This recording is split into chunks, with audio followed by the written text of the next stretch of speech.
Welcome, everyone, all my fellow decoders out there around the world, wherever you are. And of course, I have a very, very, very, very intelligent and special guest for this podcast for all of you great decoders out there and for Mr. Jordan's audience as well. I have Waters Above Crypto with me here. And the big secret is you will not get to see Jordan today. And you only get to see me, but it doesn't really matter, folks. The important part about this podcast that we have decided to do is to provide you guys and gals information on the decoding world and how it relates to my research and the great intelligent Jordan, who I've become very fond of as of late. I was recommended that I start a podcast with Jordan, and we ended up connecting that day, I think it was. And we got on the phone, and Jordan, we were on the phone for probably 2 hours. I think it was our first conversation, and we probably could have went for another 2, right? Yeah, I think we probably could have went for at least 4 to 5 hours. Yeah. And I think that may end up happening in the future because it was just flowing so perfectly as we went through our conversation. So, ladies and gentlemen, again, the great Jordan. If you don't follow his work, if you're new to his channel and his name, please go to his YouTube channel called Waters Above Crypto and hit that subscribe. Make sure you hit the bell and the notifications, all that stuff that most people don't pay attention to. So you'll be up to date on his latest decodes. He puts out a lot of content. He's got a lot of followers now. And I'm honored, dude, to share this space with you today, come together. And ladies and gentlemen, we are just going to completely improv this podcast, and we're just going to talk about whatever comes to our mind. So, Jordan, welcome, man. And I know you said you wanted to talk about something before we hit the record button on this thing, so I'm going to let you have the floor. Yeah, well, first of all, thanks for having me, man. Yeah. I appreciate you for this. So, like one of the things that I didn't even tell you about on our phone call that I just thought about now was that when I first started to get really into gematria, I was actually kind of like just diving through the internet, and I found your channel, and I was with a friend of mine when I found it. The first video I ever watched, I don't remember the name of, but you started breaking down like the periodic table and tarot cards and all these things and incorporating it. And you were actually probably the first decoder YouTube channel that I got really into. And then my friend asked me like, what are you up to today? And I was like, oh, I'm talking to that guy, Decode Your Reality, actually. Like, we're going to be connecting. And they were like, just reminding me of all the moments of going through that. So it's like, it's crazy because when I started the Patreon, when I started my Patreon back in April, it has a private Discord as part of it. And a lot of decoders are coming our way, because of the focus on gematria. And someone shared your work very early on in our gematria text channel, and that was so great to have people who already knew your work that were in my community. So it's amazing because I respect your work so much. So that was really cool to have that connection like super early on in my education. You're actually like one of the first people that I looked very closely into your work before I started doing my own stuff. Oh, man, I appreciate all the feedback. It means a lot. It touches my heart, man. Seriously, these are moments that, make us human, even using this virtual technology and kind of links us to the AI. It's still, it's nice to hear these words. So thank you so much. Ladies and gentlemen, that was completely improv. That wasn't planned. So, but I wanted to, Jordan, before we start, man, I wanted to just, for my viewers, I wanted to show how very special you are as what you're doing in your research with your birthday. And I'm just going to share your birth card. You had already told me what it was, but I want to show, ladies and gentlemen, this is Jordan's birth card, the 7 diamonds card, which is the 33rd card in the deck. And the counterpart, because these cards always have a master life card and a master spirit card, as I like to call your handler card, it's going to be the 9 hearts card. And you'll notice right there, 79 is the element gold. So Jordan, welcome to the Gold Club. And you were kind of snap. Yeah, man. Pretty awesome. I didn't even know what you just said, man. Yeah, so I just wanted to show my followers how special and how how important of a person you are on the world stage today with your birthday, bro, and your birth card and what you were gifted with during this incarnation. So That's pretty cool because actually you're the only person I've ever seen that breaks down the playing cards that way, and I've never decoded myself. I've actually helped decode a couple of people. I did it for a very short amount of time, but because of my work, it got overwhelming, and I don't want to offer something that I can't fulfill. So, anyways, I have used the cards before, but I've never decoded myself. So that's pretty crazy. That 79 connection. yeah, isn't that right? I mean, it's really one of a kind connection, and you'll find in history. That 7 diamonds, the 33rd card. It's really tied to some massive layers in our reality, and of course, because it's the 33rd card in the deck, and the diamonds, of course, is tied to Lucy in the sky with diamonds. And it's just fascinating that you have waters above crypto. And I know I want to get my viewers to know what that means. I want you to explain that. But the waters above, if you look at it that way, are the diamonds above, and you're 7 diamonds. It's just really fascinating. And there are no accidents or coincidences in this reality. Everything's all, part of the planned script in how I view things. But anyway, why don't you? I want my viewers to really understand and that was the word that we shared as well as when you had said that on some of your podcasts. I was like, oh man, I'm totally into this guy already when you had said understand, because it's so much different than the word understand, right? So that was another big clue. But why don't you kind of give us an indication of waters above crypto, what it means and how your methodology works, and what you're doing for the world stage today for those that are new to this concept.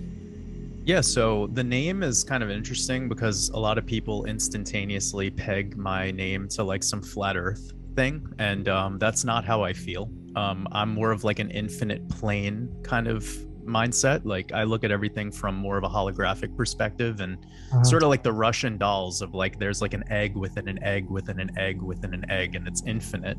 Yep. And I just do want to clear that up right away, because that's kind of like the worst thing to do in this reality, is to go see a term and then start judging and start pegging somebody to something.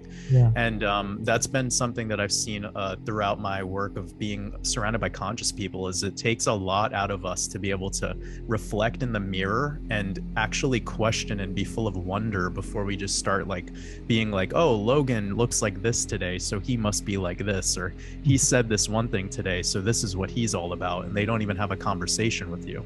So those live streams are nice to be able to talk to to talk to the people in your community, but it's also nice to be able to lay that out off the beginning, because what got me to that waters above concept was actually studying Operation Paperclip. So I was studying that, and I was kind of just learning a lot about the development of all these like post-World War II these like post-World War II secret intelligence agencies that were popping up. And I was already studying like Vril society, and some of the things that the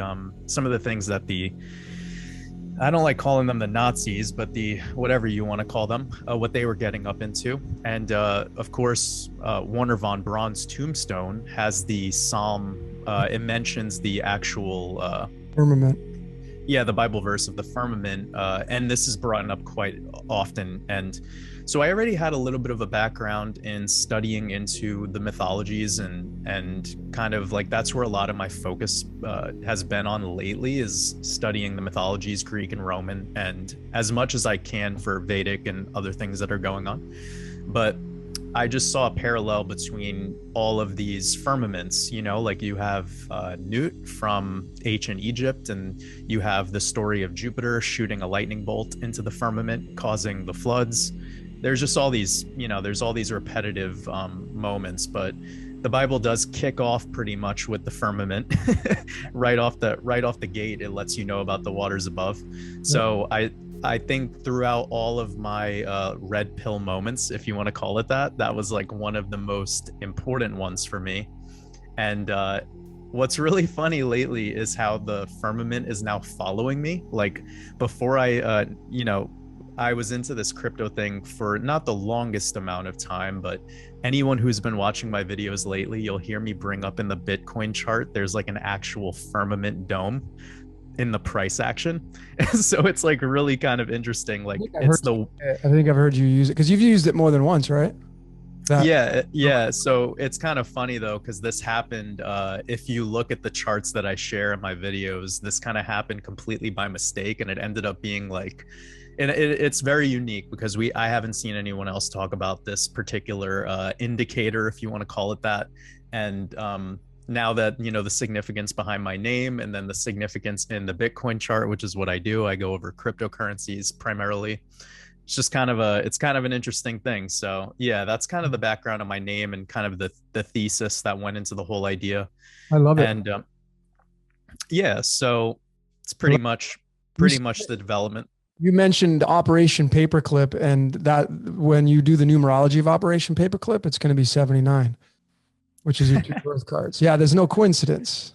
Have you decoded that? Have you decoded that before? Well, not the topic itself, but I've done some stills that I put out on my Facebook page. I do a lot of just, still shots of my graphics versus doing a full decode. But yeah, Operation Paperclip is 79. And it's obviously, you mentioned that as your kind of your starting point. Well, there are no accidents at all. See how that's crazy, isn't it? Yeah, exactly. So you can see when you get these confirmations, when I do readings and I provide, it's all about confirmations. It's like, oh my God, I never saw that before. Really? It's tied to that. And then you're kind of on the right track. You're always going to be on the right track. There is no off track. The off track just gets you back on track.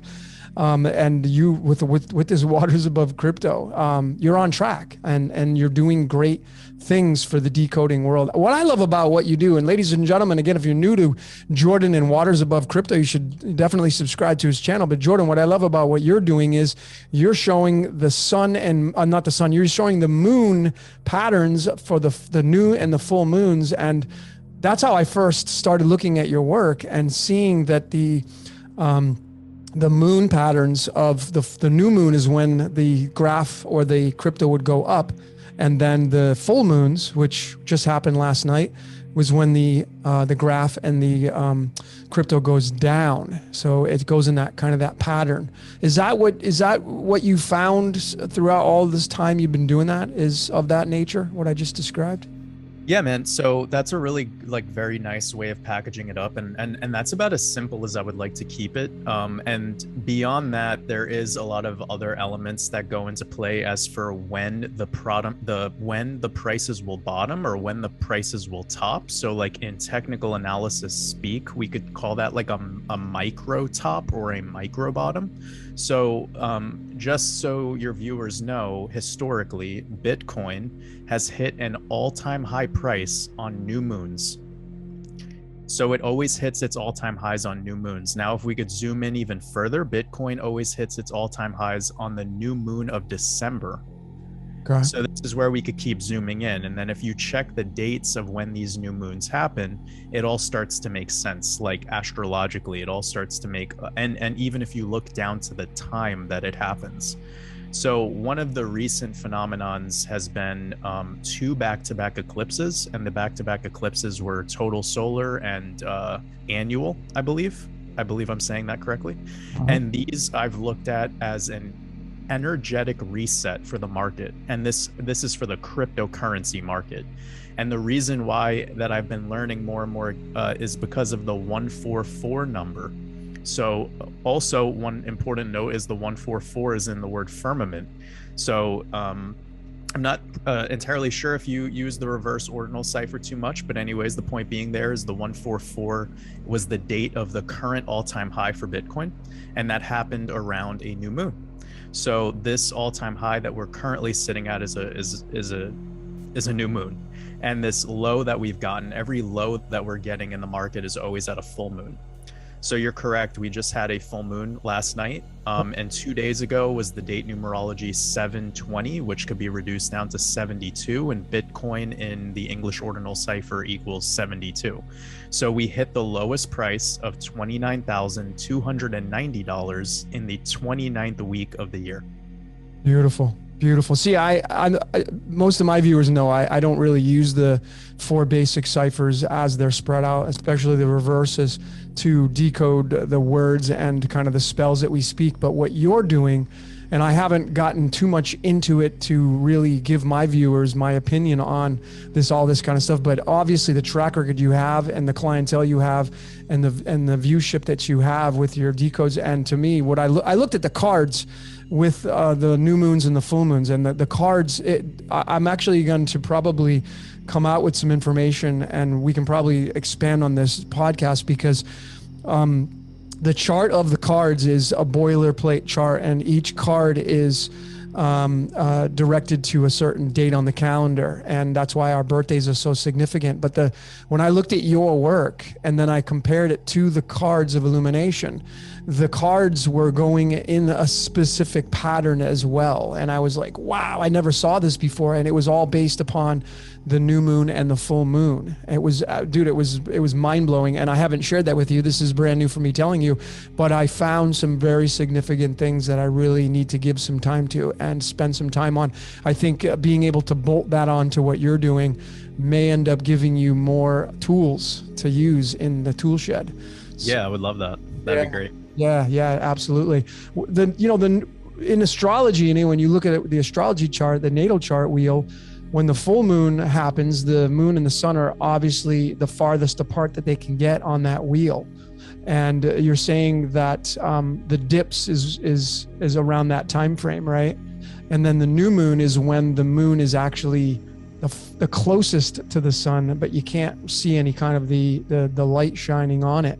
And that's when the highs start coming in, right? So is there any other anomalies that you found with the patterns of the moon that you can share with the viewers? Yeah, so that's besides when it's an eclipse, that's a pretty predictable way of using the moons. When there's eclipses, though, that's when things sort of change. So just to give you a little bit of information, recently on May 19th, we had a huge correction in the Bitcoin chart, and this led to the May full moon, which was a eclipse. And then we have upcoming an eclipse that I do not believe it'll be a full, or it'll be a partial eclipse on November 19th, I believe. Mm-hmm. You could correct me if I'm wrong with that. I don't really have access to that information at this time. But then also we have a eclipse on the 4th of December. So remember what I said earlier, we always have that Bitcoin all-time high in December on a new moon. And this one is particularly special because it is a eclipse. And these eclipses bring very crazy energy movement in the prices. And also a big part of my work has been studying the Shemitah, or the sabbatical year. So we could talk a little bit more about that later. But yeah, this moon phenomenon, it is a little interesting because, like, for instance, last year we had all the moon cycles flipped when you look at it on the Gregorian calendar. So that means that all the full moons were in the beginning of the month and all the new moons were near the end of the month, as opposed to this year it's flipped. Yep. So I've been showing a lot of people in my work that this year it's been very foolproof, and I believe the bigger reason why it's foolproof is because of the year 21. So we're in the 21st year of the 21st century, and the 21 number is heavily tied to Bitcoin because Bitcoin has 21 million Bitcoins, and this 21 number, in my opinion, comes back to Saturn. Yep. So Saturn is very important because the creator of Bitcoin, although maybe not being a real person, is Satoshi, who is, in my opinion, Saturn. And that's the great manipulator of the code. And that's why the first part of Bitcoin being introduced to the world was on the Genesis blockchain, or the Bitcoin Genesis block. And that Genesis word isn't being used lightly here because in my study, in my understanding, Genesis is the genes of Isis. Mm-hmm. So Isis being the moon, and this all comes back to the moon cycles. Yep. And we could have a lot of fun with the numbers. Like, for instance, new moon in the English ordinal cipher comes back to 99, and Jupiter in the English ordinal cipher also comes back to 99. Firmament comes back to 99, all in the same cipher. Yep. So it's really interesting how these numbers come together the way that they do. And you know, a lot of the time this information, it gets hard. As you said, you don't use these other ciphers as much. I know you focus on the Chaldean, and I've been trying a lot more recently to get the confluence that's necessary with not just the gematria, because sometimes this could get a little off the rails when you're using the other ciphers. Yep. So I completely agree with you. I predominantly really enjoy the English ordinal and the full reduction. The reverse ones are a little bit tricky, but I've seen the reverse ones pull off very nicely. Yep. But it just depends. And the only way for that to have any meaning is it needs to have confluence. It needs to be able to come back to other things. You know what I'm saying? Oh. So for instance, the 144 and firmament, and how Bitcoin hit the all-time high, peaking out at that firmament indicator that I've been showing every one of my videos. That 144 number is extremely special for Bitcoin, because Bitcoin since May of last year has had a halving event. So if anyone's unaware of that, every 4 years, about approximately Bitcoin gets halved, the amount of blocks that are mined per day. And this creates scarcity. And with that being said, the current amount of blocks being mined per day is 144 blocks mined per day. So this number sequence of the 144 is quite interesting. And even though we're seeing it in firmament in the reverse ordinal, it doesn't necessarily mean that it's not working, because it is part of the code that's worked out pretty damn nicely. Yeah. Yeah. I mean, that's interesting. You mentioned about every 4 years, because every 4 years you have a leap year. And when you look at those numbers from the common year, it ends up having numbers encroach. And I've said this so many times that when you get an outcome of a certain number, it can go to the right or to the left, the number that precedes it or the number that goes past it. So if you had a 144, it encroaches into the 145, and then you can go back into the 143. And it's really interesting when you start to bring those layers into everything. But that leap year is really interesting. And the 144, of course, if you go 144 digits into the string of pi and you add all up those digits, it's the number 666. So, you know, the number of the chosen ones in the biblical sense is tied to actually the number of the beast. It's really fascinating, really, when you. Oh yeah, that's great. That's really great stuff. I actually I want to save this for a little later, but now that you brought up the number of the beast, I was thinking about how I've yet to release a decode that I was going to do on the Matthew, basically the betrayal of Jesus, and this betrayal of Jesus being tied to the number 24 and 42, and these 24s and 42s being tied to XRP because of the X, and the X being the 24th letter. So that's going to be such a baller decode. Like, it almost feels like something that I would love to collaborate with you on, because you probably have so many juicy ideas to add to that. Yeah. But that 30 pieces of silver, man, that's a very important little nugget. And I've been thinking about that quite often. But you mentioned something about the numbers before and after, like the 143 or the 145, and that's really interesting that you brought that up, because I have been messing around with that a little bit in my personal decodes. Like, you should see my office desk. It's madness. I just have paperwork everywhere of just all these numbers. And show us, not just well, I'm a musician, so like it's interesting. My way of doing life is through sound, so like doing this decoding thing is it's a different type of mental headspace for me. So even though I excel at it and I'm really passionate about it and I really enjoy it, it's not my main method of creating art, you know, like, and I almost feel like it's weird, because with my work, and I would love to see how you feel about this, because I know that you come at this from an angle that's unique. But with technical analysis, what I'm doing in the charts, there's no room for emotion. You can't be emotional. A technical analyst needs to be able to shut off their emotions so that they can make trades based on the data that they're seeing either previously or actively. Yep. And then you could use that data, you could aggregate it to be able to apply it to the future to be able to make your best, calls. Yep. So that's all I do. And it's kind of interesting, because when you're a conscious individual and you're interested in all these decodes, and then you're applying it to technical analysis, which requires zero emotion, I would love to hear like what that is like for you when you're decoding stuff.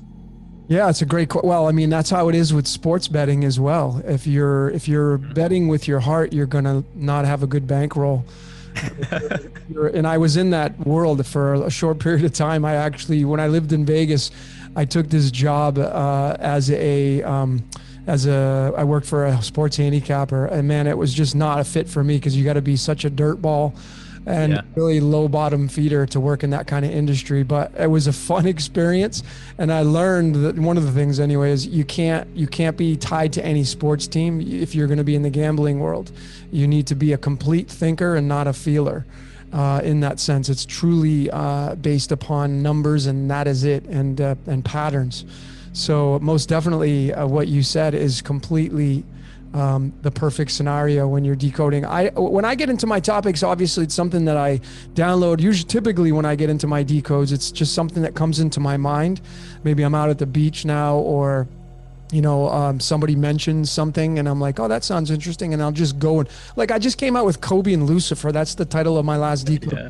And they have no bearing with one another, but they have everything to do with one another. And that's super dope. I got to watch that. Oh, dude, it's insane. And so his life but I'm sure you brought this up, but like, now that you're saying this, the logo of Kobe Bryant's company, it's literally the Baphomet. Yeah. Which doesn't necessarily tie to Lucifer directly, but it's just the idea, like that symbology is really interesting. No, absolutely. I mean, the breaking down his jersey numbers, and when I broke it all down, it's just kind of undeniable that his life was completely scripted. Now, was it 100% not his own? I can't say that for sure, but I definitely know there's a script playing out in the background, and how much free will that we have, I just don't know, right? And I'm not here to take that away from anybody. What I'm here to do is to find the patterns that show the script and figure this thing out, because the decoding world right now, and you're involved in that now, is exploding. It's a platform that is just taking off like a rocket, and I think it's just going to get even bigger and bigger, because I mean, you're doing this great work on crypto and involving finances, and people are jumping in because they want to increase their finances. They want to have this knowledge. I've got other people that are tying to me now that are really using the Fibonacci sequence to dive into creating wealth for people and the cryptocurrency world, and I can't wait to start joining with them. We talked about this during our first chat. It was there's other people that I would love to bring into what we're doing and kind of bolt on what they're doing, and maybe we can kind of all come together, and the minds will expand on this whole concept. So yeah, that's what it's all about, man. Like, I mean, that's the point of my community, actually, is to get as many people who are at the same frequency to be able to collaborate, because although like I might be the one spearheading it, it's just because I'm very passionate about it, and I decided to, that's my role here in this matrix. My role here is to do this. Why am I doing it? I don't really care. I'm here and I'm doing it, and it feels good. Yeah. It's bringing me this like Ouroboros, like this full circle quality. So one of the things you said though that I want to retouch on, because I loved it, was when you were talking about sports betting, and you said that you can't like have any emotion to the team, like you can't like the teams. Now this is the exact same message that I try telling people with crypto, because so many people pick a favorite. So they'll come over and they'll hear talking about Bitcoin, and then they say, oh, Bitcoin's this or that or the third, and then they write it off for some other thing. But they're disregarding that the universe is, everything is tied together. Like, you need to understand that it is all one. So when you want to create, these separate emotional attachments to things and disregard the bigger picture, you end up getting in your emotions. And when you do this, you lose every time. Yep. And that's been a huge thing for me. And I waited actually quite a substantial amount of time to invest in crypto. I waited till my mind, body, and soul was ready to get into it at the level that I got into it. I think I even told you in the beginning of this, before we went live, I was very hesitant to start this YouTube channel because I wasn't entirely sure how to package it together to be the message that I felt resonated with me. Sure. Because these cryptos don't resonate with me. At the end of the day, there's a very big draconian plan for the future of this AI technocratic realm, and we need to be able to detach emotionally from this as soon as possible, because that's what they're designed for anyways. The quantum system is for the robots. They have no emotion anyways, so you just got to be like them. You need to understand that the algorithm has nothing to do with your feelings.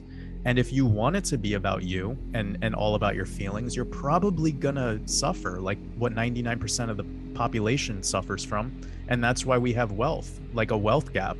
We don't have a wealth gap because of the common things that people talk about. We have a wealth gap because of attention. If you give your undivided attention to something that will prosper you and you manifest abundance, you will be able to get whatever you want, no matter what cards you're dealt.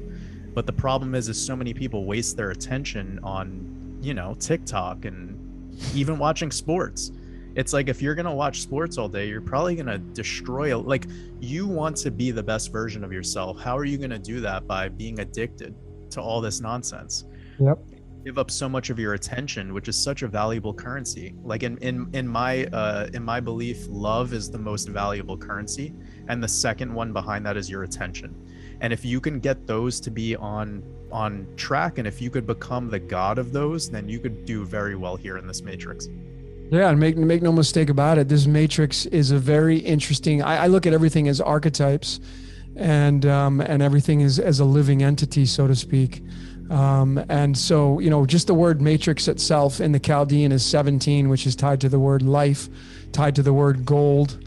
And of course, matrix starts with the letter M, which is the 13th letter. And in the string of pi, the number 79, which is gold, is found at the 13th decimal digit. So, you know, it's all about currency and either increasing or decreasing your currency. And I really appreciate you saying that about how, you know, the Draconians. And I had done a decode on They Live, the movie They Live with John Carpenter that came out. That's so good. And it was just really interesting how that whole movie is part of this entire script. And we're living out this big life of theater, right? As William Shakespeare put, I really believe that. And we're just entertainment for whatever created this reality. And there's so many moving parts to this. And it's very possible that we are all creating our own fractals. And whatever you end up believing in, when you pass on, you will move into that next reality. And so it's really all about, in my opinion, during this game of life that we're all playing, our incarnations are designed to feed the battery, which is the entire matrix itself.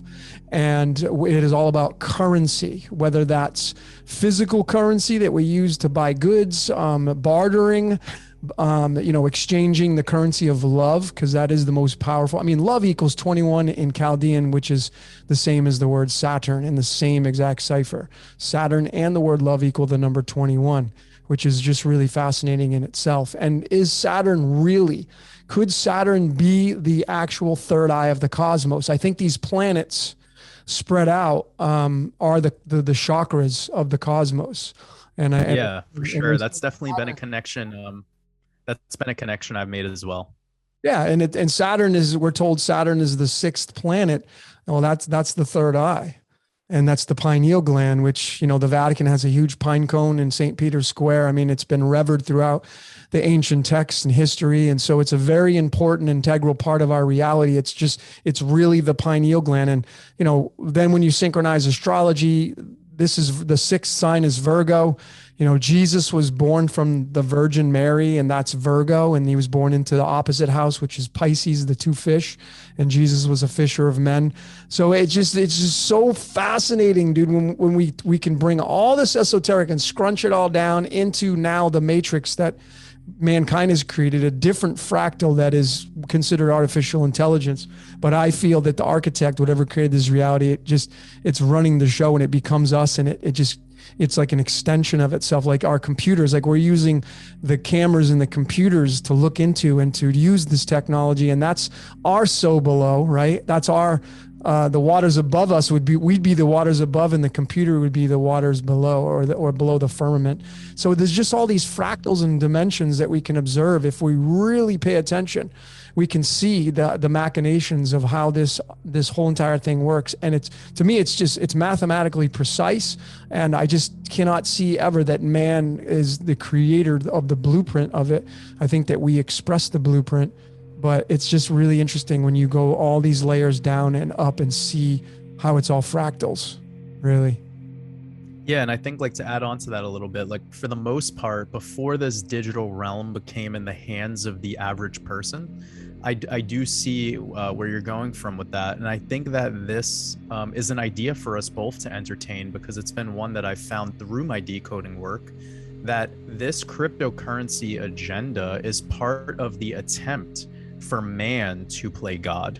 It's part of the attempt to push us in that direction where this is now about manipulating and creating a newer form of energetic flow, if you will. And this is how it could be done by an overlord of sorts. So there is the randomness, there is the ordo ab chaos, the order out of chaos. But then there's also the deeper part of it, which is that the elites create, or that's kind of a sharp word to use. The controllers, who whatever word you want to necessarily use to apply for that, they are next predators, I would call them. They created the term Satoshi Nakamoto, just to get back on the cryptocurrency thing for a moment. They created that name, that pseudonym, whatever you want to call it, and it aligns so perfectly with Saturn. Now, this isn't by accident. You know, they created the name the way they did on purpose, and they gave the birth date that they gave on purpose, the birth date of 4/5 of April 5th. Yep. And all of this stuff, it's quite obvious to me that this is their big major attempt to push us into that reality where they are the gods, where the ones who are controlling the currency, the monetary currency, have now gained an extra leg of leverage on us, on humanity, because it's already a scam. You know, the fiat money system is already a fraudulent scam. Yeah. And also on the other end of things, to kind of delete the emotion from gold and silver and these precious metals, these people that come at my work or anybody's work in regards to finances and uses this terminology that gold is God's money. But it's kind of interesting because I'm pretty sure that they teach that money is evil and that creating currency in and of itself is problematic because it leads to problems. It leads to a negative aura in a community or in a society. And that's how we create those power hierarchies. We control the food, we control the water, and we control the currency.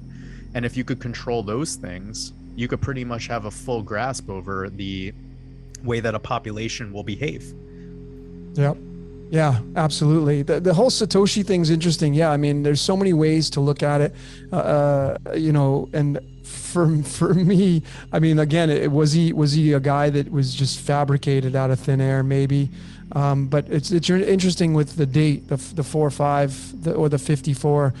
The 54 is tied to the Trinity in nature, which is the sun, the moon, and earth. Sun, moon, and earth equals 54. And I feel that the sun is the boss in some way, shape, or form. And of course, the majority of the ancient texts, when they refer to the creator, they're talking about the sun. That's why there's all this solar worship. I mean, the word aurum, which is the Latin word for gold, it equals the number 19, and the 19th card in the tarot is the sun card. So, and if the sun's gold, right? The sun is definitely gold. But Satoshi Nakamoto, his birthday is tied to the 42nd card in the deck, the 3 spades, which 42 is the universe, life, and everything in the Hitchhiker's Guide to the Galaxy. And that 42 is just all about the reincarnation, incarnation process. And, you know, Jordan, I don't know. I just, I think maybe if we're creating our own fractals, that's one thing, but are we really moving and become, I mean, you know, you have Matt Damon in so many different amazing movies, from The Bourne Legacy of coming here and forgetting his memory. And then he's been in the movies Elysium, and then Downsizing, which is becoming smaller. And becoming smaller is all about going quantum. And are we moving into the quantum realm, the quantum financial network? Is that where we're going? And is that where the paradise will be, as what the Bible talks about? Because if you go into the virtual reality world, if you put the goggles on, you can become anything you want, and you can go to any place you want to go to. And that allows you to escape this planet of suffering in its most physical sense. So it's possible that, because a lot of people, they fear crypto. They think it's death because it means going into the crypt, which in essence, that word does mean that. But you had mentioned chaos and order and all that, and that's tied to the 27th element, which is called Cobalt, and its abbreviation is C and O, which is chaos and order. And 27 in the Chaldean is tied to the word currency. So it's all packaged in this whole entire reality that we're all speaking. And yeah, that's super fascinating, man. Isn't it? It's totally fascinating. Like also the word quantum is 27 in Chaldean, and then Jupiter is 27 in Chaldean. That's right. And Jupiter being 27 in Chaldean has been a huge piece of my work. And the ties to Bitcoin as well, because everything is like as above, so below. So when we have the 27, the mirror of 27 is 72, and that brings us back to Bitcoin, of course. And yeah, I mean, it's a really fascinating idea, how virtual reality to me, and this is something to also kind of simultaneously bring up with the recent like Jeff Bezos and this guy trying to go to outer space with the CGI dildos. But yeah, so anyways, with it's a dildo, folks. If you don't know what that thing was, it's a dildo, okay? It's pornographic, it's pornography on live television. Anyway, yeah. Jordan, gotta have fun. So one of the things that, oh man, it's. Sorry to get you off topic. I know I had to say that because it's so funny, the comedy of the theater of life. So this idea of going to contact with God or contact with Source, and how VR, virtual reality, is the attempt for the parasitic consciousness to try to go to heaven where everything is perfect, right? And this term that you brought up a moment ago, Elysium, and how Elysium is tied to the 3 attempts of reliving life in the story of Pluto. So Pluto being Hades, and essentially by you going to the 3rd version of reliving your experience, if you've done that well, then Hades will grant you basically infinite access to Elysium. So it's so crazy the way they made that movie, where they show you hell on earth and then heaven in the skies. They're trying to show us some symbology here. And then also remember, Elysium looked like the Mercedes-Benz logo. It looked like a pentagram. Yep. It was a big pentagram. So I'm really fascinated with like so many things you just brought up. It could be like multiple conversations, but I just like the idea of this attempt to go to heaven, and how, you know, the flex of Jeff Bezos showing you a green screen CGI dildo trying to go to heaven, and how by going to heaven, you're able to escape the problem here.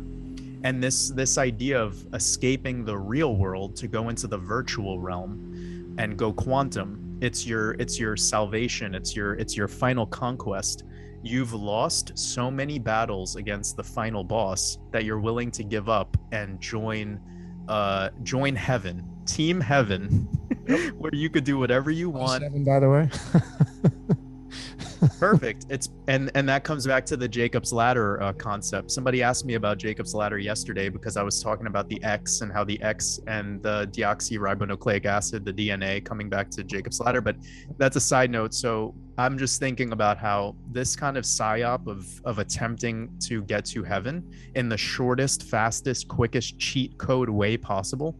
It's like they're doing this, but it's also a psyop at the same time. Like they're predictively programming us to have the normal person who's had their consciousness parasited, where they're unable to think for themselves. They just accept this reality instantaneously. And it's a conversation that you can't even have with the average person, because their mind hasn't unfolded to those layers yet. Yeah, no, it's totally true. You know, I'm a huge observer of nature, especially being here now at the beach in Mexico. I'm surrounded by a lot of wildlife. There's like a forest behind me. There's crocodiles in my backyard. It's just really such a treat to be here. And when you observe nature and of course the patterns of the sun and the stars and the moon, you realize that's how reality really works. And you know, it's interesting to think that we are living, in my opinion, we're living in through the survival of the fittest. You have apex predators in all walks of life, from polar bears to orca whales to human beings. And if the draconians are real reptiles that are part human or whatever that live amongst us, well, they would be considered apex predators. But maybe that whatever created this reality, it just dumped all of these entities into one self-contained system, which is under the firmament. And it's just like, okay, let's see what happens. We'll script it all out. The game's scripted out. That's why predestination equals 55. Satoshi Nakamoto equals 55. But anyway, I believe in predestination personally myself. But it's very interesting to look at nature and realize that it is survival of the fittest. We are constantly killing things all the time. And it's very possible that we create our own fractals. And so whatever is trying to get you to focus on a specific thing in our reality, it is very possible they're trying to pull you into their game. So when the game ends for you, you'll end up going to the next level of the game that you believe in.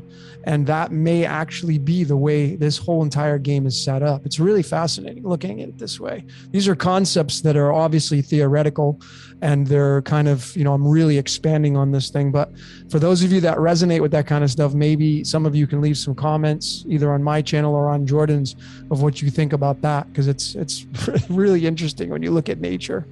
And you see, I thought, like, when you were talking a little earlier about cryptocurrency and this Fibonacci sequence at the same time, like, I only use Fibonacci numbers when I'm doing my work. So like, this might be a little more technical for people, but and of course I have a course where I teach all this, but in my moving averages, which is something that people use as indicators, moving averages, these can be broken up into two types of moving averages, and the ones that I use are all Fibonacci. And I go against the traditional way of doing technical analysis where they skip over the Fibonacci's for some of the things.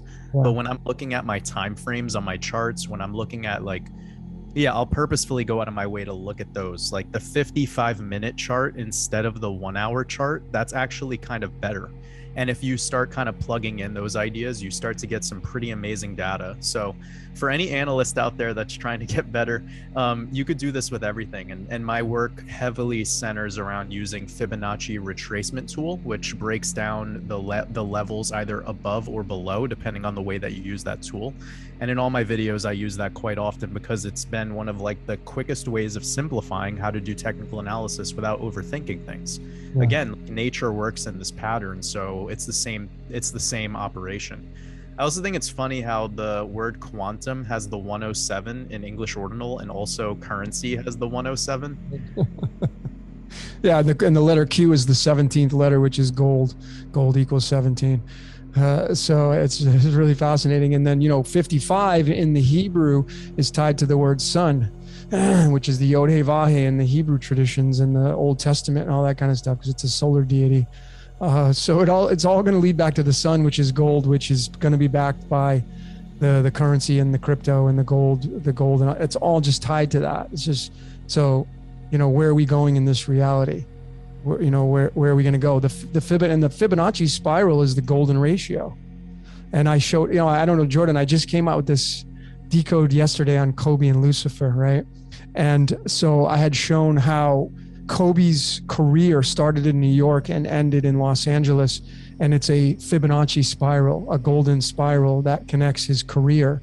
And the interesting part about the 1.61 and how massive it is on the world stage is, you just take the World Trade Center that opened on April 4th, 1973. It's when it opened for the first time. And if you go 161 days on the calendar from April 4th, guess what date you're going to land on?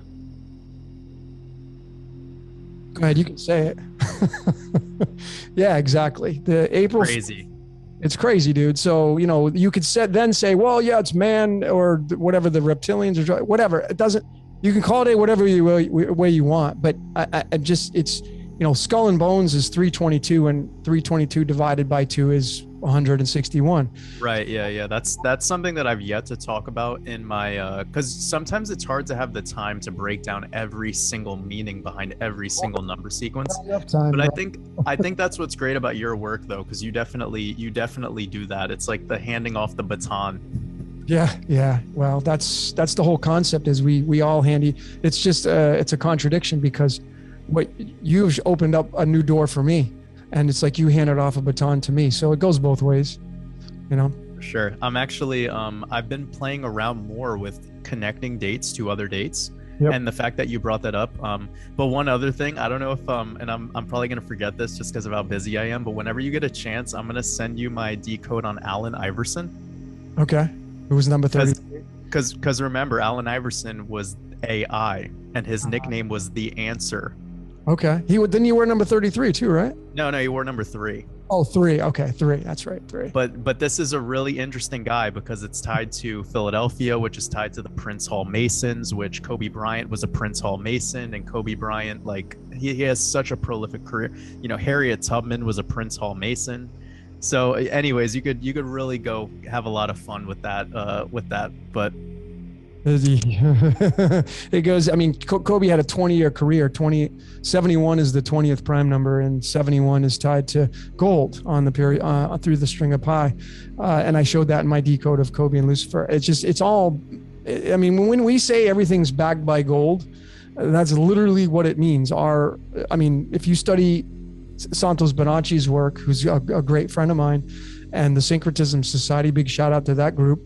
The reason why I got involved with Santos back in the day is because he was talking about how our lives are traded and through the stock exchange, and our social security numbers are owned by, and there's a reason why your name in all capital letters, which is called Dog Latin, which is the only cipher that uses that. By the way, for all the viewers out there, is called Francis Bacon. It is a very original, unique cipher and this is why I love collaborating again. And I wanted just again, give you much love and praise, bro, because you see, I don't use the reverses, but when I saw how you use them, it starts to make sense. So I think there's a very specific way to use some of these ciphers. That's how Francis Bacon is. It's a very unique cipher that is strictly the code for the Vatican.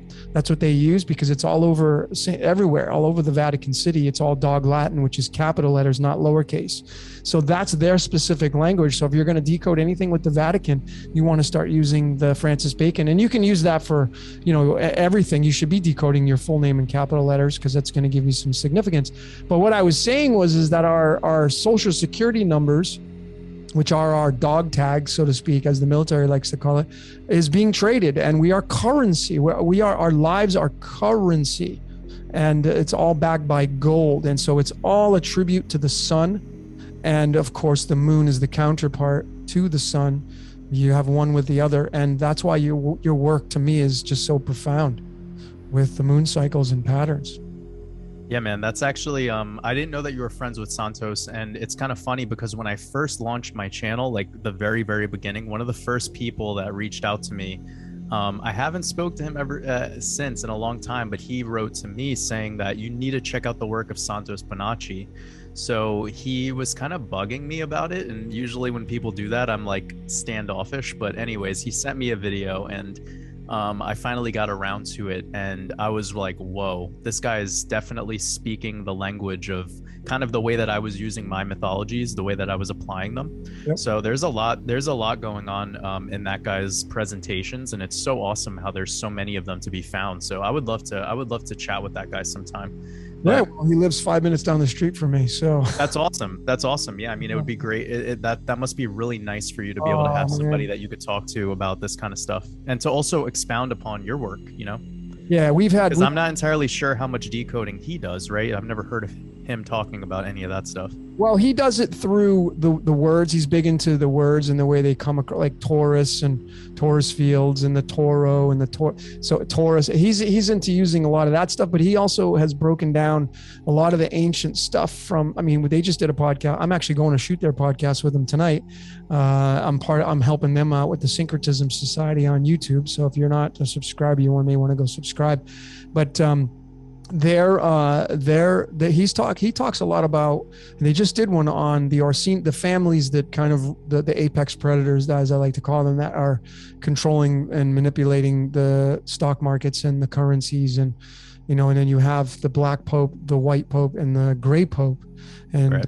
And there are, and you must understand the layers of how all these work, which fall into the patterns of the moon, because The full moon would be the white pope, and the new moon would be the black pope, and the gray pope is the one that kind of balances it all out, and that really is the controller of both sides, and that's neutrality. That is homeostasis in the medical world, right? The Trinity. It is the Trinity, absolutely, and it's the gray pope who is the most powerful because he is the puppet master in that sense, running both sides. When you realize, you know, the black and the white, they have their jobs to do.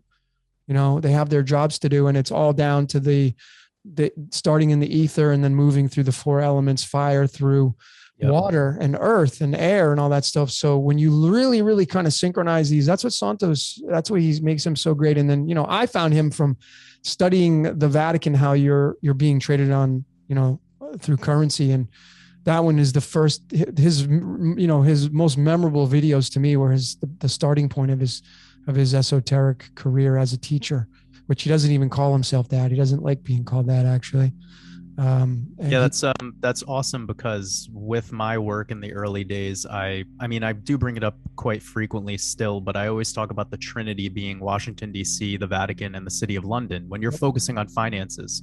And there's sort of an overlap here, you know, this Pope idea with this current Pope being a Jesuit Pope. And I do talk quite a bit about that from a decoding perspective, like with the numbers in Jesuit and Society of Jesus and Jesuit order, because these numbers are heavily tied to Saturn. So that's also coming back to the 21st century, 21st year, and then us actively having a Jesuit Pope. And his name even being decoded and coming back to these key numbers. So that's interesting from a perspective of this like white pope, black pope, and the Trinity being put together, where there's I like to call it a mediator, like somebody to be a translator for both sides, so that both sides can remain extreme in opposing directions. Beautiful. Be polar. That way they could be polar and no one's stepping on each other's toes. Like the white and the black can't step on each other's toes. Their goal is to keep the circle as perfect and round as possible while they're spinning, while they're rotating. And then you want to have that ability to mediate between the two. And that's all within the teachings of just the Hebrew numbers and what the Hebrew numbers mean. So that's right. No, I wish people would really grasp this concept on the world stage, how black and white. That's why the chessboard is so, I mean, there's 64 squares, 64 possible codons in our DNA. I mean, that's, you know, the 64 numbers in the ancient I Ching system. It's so beautifully orchestrated. And when you become aware of the power of what the black and white's all about and what their role is, I mean, black is pure freaking power, which it you know, monsters hide in the dark. So that's where that comes from. And then you get the white light, which is pure. And that's why the Pope wears white, you know, because he's trying to come off like, you know, I'm going to give you the light information. But it's influenced by the black Pope, and the black Pope, of course, would be tied to the Knights Templar, the knights on the chessboard, the ones that go out and they destroy and they create and wield their magic using strictly forcible power. That's not what the white Pope is about, and the color white, because it's purity. I mean, if you go wear a black tank top or a shirt out in the hot sun versus wearing a white shirt, see which one you wear that's going to get, you're going to start sweating faster. It will be black, because the sun just will penetrate that black so much more, and it gives it so much more power. And that's why I think the new moon in your great work has so much influence on making the charts rise, because black is power and white is a declination of that power going down. And that's what you're right. And all the light comes from the blackness. That's why like outer space is perceived as black. Or the television screen, when it's off, it's black. And you turn it on and you're getting light. So all the light must come from the abyss. Absolutely. It's that everything comes from the black. It has to. I mean, when you're in the womb, there's no light in there. A seed underground in the dirt, there's no light there. None. It starts off with the black. And that's why in the biblical, the theology says that life was void in darkness. So that's the first thing is black. And of course, when you close your eyes and you pass on, there's no light when you close your eyes. So it's always starting. So black holds all the power, And then you have light as the exposure of, or a expression of that power. And, you know, as light goes out, it kind of loses its luster. If you turn a flashlight on and you keep walking away from it, it loses its power. And the closer you get to it, obviously it has more of its purity, but it loses its purity as it goes out. So the Big Bang, in my opinion, is when the breath of the cosmos going out, let there be light, and there was light. And that expansion goes out from the source. And as it does, as you get farther away from the source, you end up getting more degradation. So time, which is the number 14, is the same as Satan. Satan is time, the time god. As you go out from the source, you get farther and farther away from that source, and time decays things. And so it gets dirtier and dirtier and dirtier, right? And that's why black becomes more powerful, so to speak. Because also with Satan, you have the 55, which comes back to Satoshi. Yep. Which is, it goes back to the sun. Sun in Hebrew is 55. Yeah, that's interesting. The way that you broke that all down was very comprehensive, and it's been something that I've been thinking quite a bit too with the chessboard. And I did a decode recently on a cryptocurrency called HBAR, Hedera Hashgraph. Okay. And it kind of plays a role on this. It will play a role on the world stage in the future. And the reason I know this without even looking at any price action is because their initial logo was the logo of the zodiac symbol for Saturn. And their current logo is the symbol of Gemini in horizontally. So it's just a flipped H. Like, you know, it's an H. It looks like an H, but it has two lines going through it. So it's just the flipped logo. And this transition from the logo of Saturn into the logo of Gemini is a really interesting move on their part. But anyways, throughout my decodes, it's quite obvious the ties to Saturn. And I've thought about Saturn's black cube and, you know, Mecca, and also the eye of Jupiter and the storm of Jupiter. And I tell people this all the time, like, when you're emotional in life, it's because you're stuck in the vortex of the eye of Jupiter, which could be the eye of Ra. And the eye of Ra could be when the pineal gland is parasited. And I never call the pineal gland the third eye. I always call the pineal gland the first eye, because the eyes to the sides lie. And all they do is manipulate through illusion. Yeah, that's no doubt about that. I call them devils.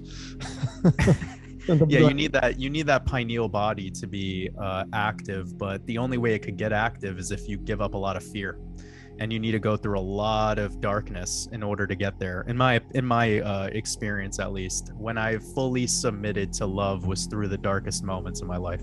Yeah, beautifully said, man. I mean, it's challenging, right? Because fear is such a love is 21, fear is 16, and 16 of course is tied to the Fibonacci sequence, the golden ratio 1.6.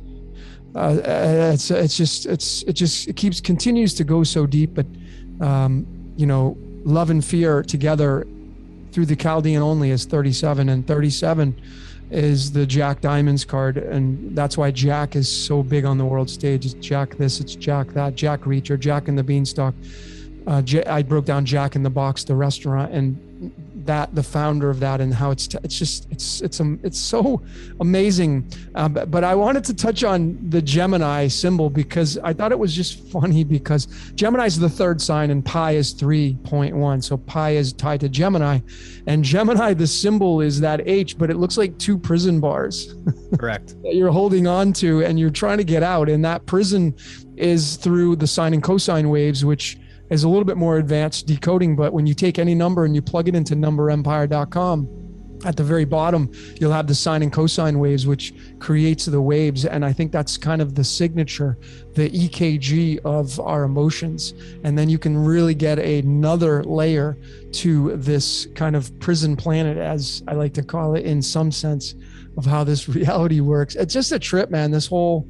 No, that's a really fascinating thing, because it also reminds me of like just the basics, where you have the word, or where you have the terminology, the twins, right? Like that's what Gemini is. It's the twins. And whenever you have the twins, you have like, the twin towers. The twin tower ritual was amazing, because if you think of it, well, I don't mean it was amazing for us, but I mean the decoding aspect of 9/11, where you have the two towers fall, and these two towers could be symbolized as the 11. and the 11 coming back to the twins, or the two ones, where, think about it, right, where you have 1 and 1 are not balanced because you need a third, you need that trinity. And then crashing Tower 7, which was like the biggest red pill of all time because there was no plane, but more importantly, the Tower 7 coming to the 117. Or you can take the 11 plus 7 and you get back to 18, and 18 is chai, or life, a living thing. And then you have the pentagon happening after that, or the pentagram. And it's a big energetic ritual. And if it's looked at from that perspective, you get a little bit more into this battery concept that you brought up. And I remember when I was first growing the YouTube channel, one of the first things that I did near the end of one of the months of the channel was asking everyone, what was your first red pill moment? And I swear, Logan, like 90% of people said 9/11. So what I had a conversation with a close friend recently, and this might be interesting for us to jive on for a second, but I look at the rituals of buildings and how they're being treated, or of the building of something also, not just the planned destruction, but the rebuild is also another. I look at this earth as we know it, especially the cities of our earth, like a motherboard, like it's a motherboard on an infinite realm. And that motherboard has little, it has its most powerful pieces that send more energy than other pieces, obviously. And this system of the 9/11 moment creating all this enlightenment, to me, was sort of an energetic sever, where the sleepers, or the sleepwalkers, became further in their slumber, and the ones who were designed to be able to, the chosen ones, were their flower blossomed.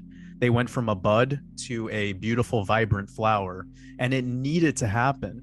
And the people who planned this, however they planned it, with the precision that they planned it, they wanted that. Because think about it, like what you just said before with the Archons and the Draconians, it's like, it's not all about us suffering. It's about them knowing what we are too, because the best way to defeat an enemy is to study your enemy. That's right. They don't want us to be censored.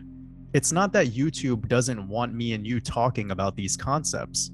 It's that it is what it is because it is. And if it ends or gets shut down or whatever that happens, you can't just go out and blame all these elites for whatever it is. Because at the end of the day, they want to know who their enemy is too. They want to know who they're working with.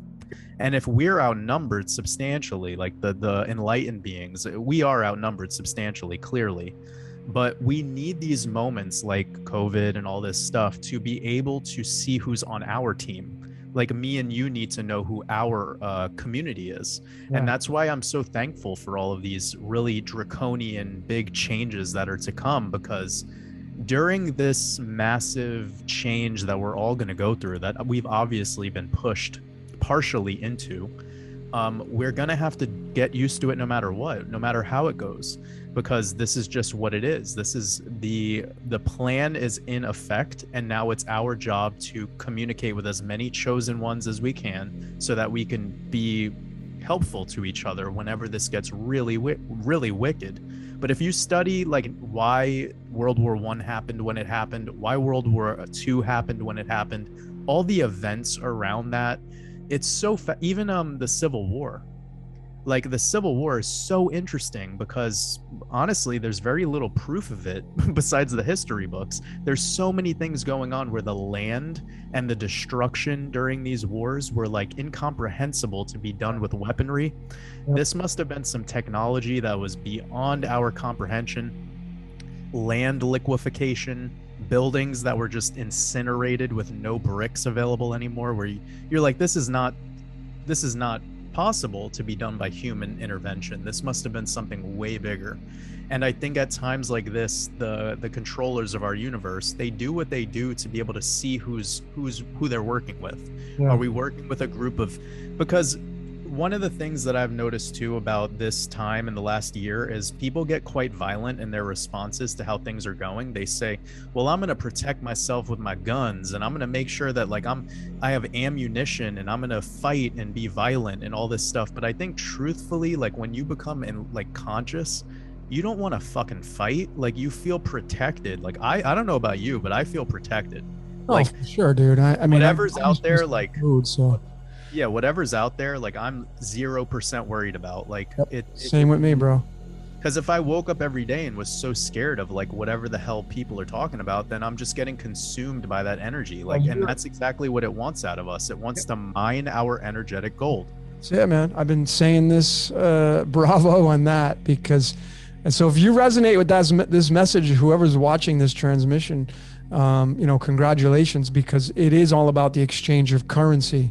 And that's why I've always, well, not always, I shouldn't use absolutes, but I've quite frequently said to my viewers that be careful who you give your energy to, because there has to be some kind of reciprocation in the full circle of energy. But you know, if you're dumping your energy into politics, these people who are getting your energy, they don't know they're not giving you any energy back. They're just sucking the energy from you. There's no reciprocation. A reciprocation of energy a perfect example would be right now, me and Jordan, because I'm loving what you're telling me, and I would imagine you appreciate some of the stuff that I'm throwing your way, and it's a reciprocation of energy. We're creating a full circle, and that circle is being harmonized through the aspects of the words we're speaking, which are spells, which create energy, create a vortex, and then we deliver currency to the world. So in essence, this is a battery. This shows a complete battery. I wanted to touch on what you talked about 9/11, and you said that a lot of people in your community that you saw, it was a great awakening. Well, you know, you mentioned earlier how important 2021 was, and you know, 9/11, September 9 plus 11 is 20, and then 2001 is a 2021. So that is kind of another 2021, if you will. And I think that there's going to be some kind of big event happening on the world stage this year in my predictions. And I say that really loosely because some people are going to take that the wrong way, and you got to make the truth your own. But I mean, what you're saying right now perfectly slides into my thesis on the Shemitah and how that works. Because remember, the 9/11 event happened during a Shemitah. Shemitah, yeah. Let's talk about that, because you are a big proponent of that whole concept. Well, you know, like just studying the way that the fiat system was created and the families who created it, this isn't done by mistake, you know? So when there's an energetic reset in the market, when you have like this terminology called bull and bear market, it's interesting how they've created a system where all they need to do is have what's called a sabbatical year. So they pull out at the top and they just give it a year and they let the market go to shit. It goes to shit on normal people, and then they buy the bottom and they ride it back up to the top for another 7 years. And this cycle has, so anyways, to give a little bit of a background, Shemitah means to release in English once it's translated. So Shemitah has to deal with the sabbatical year. Every 7th year in the Jewish faith, they practice Shemitah. And during this time, it has more to do with agriculture. And because we live in the 21st century where like there's very little you know, farming going on, we live in a different world now. So over the last 100 years, predominantly 100 to 200 years, this event has been less tied to agriculture and more tied to finances. So the release that they're talking about is the release of debts. So this is when there's a debt reset, and now it's more extreme some years than others. And this is where we get into the 7 cycles of 7. So when you have 7 Shemitahs or 49 years, the 50th year is the Jubilee. And the Jubilee is tied to biblical, you know, connection of freeing the slaves or freeing people to have their land back if soldiers confiscated it or whatever that happened. So this is also telling you kind of like the inner workings of how controlling a religion could be, where they will literally plan how long they'll keep people enslaved before they release them.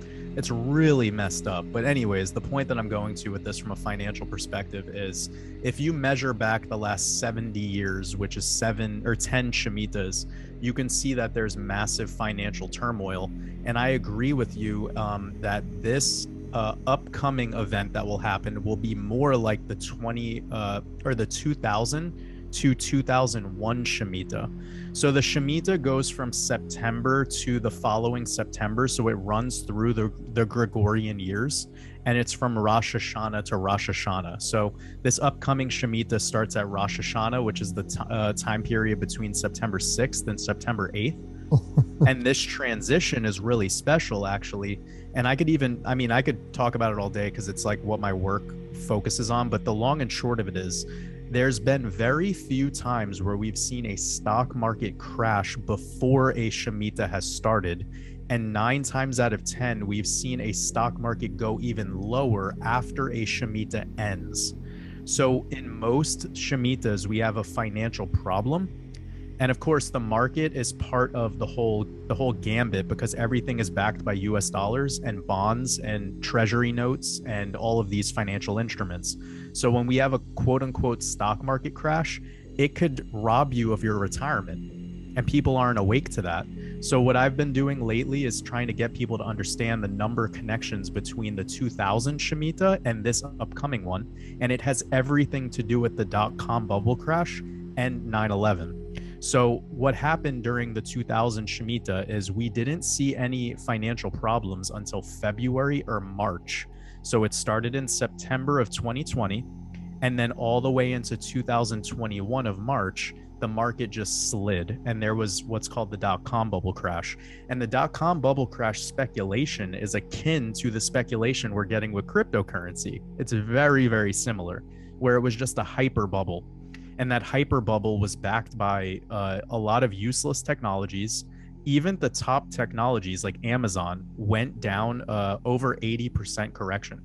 So Amazon is the biggest player on the main stage right now for global e-commerce, but they did not make it through the dot-com bubble crash unscathed.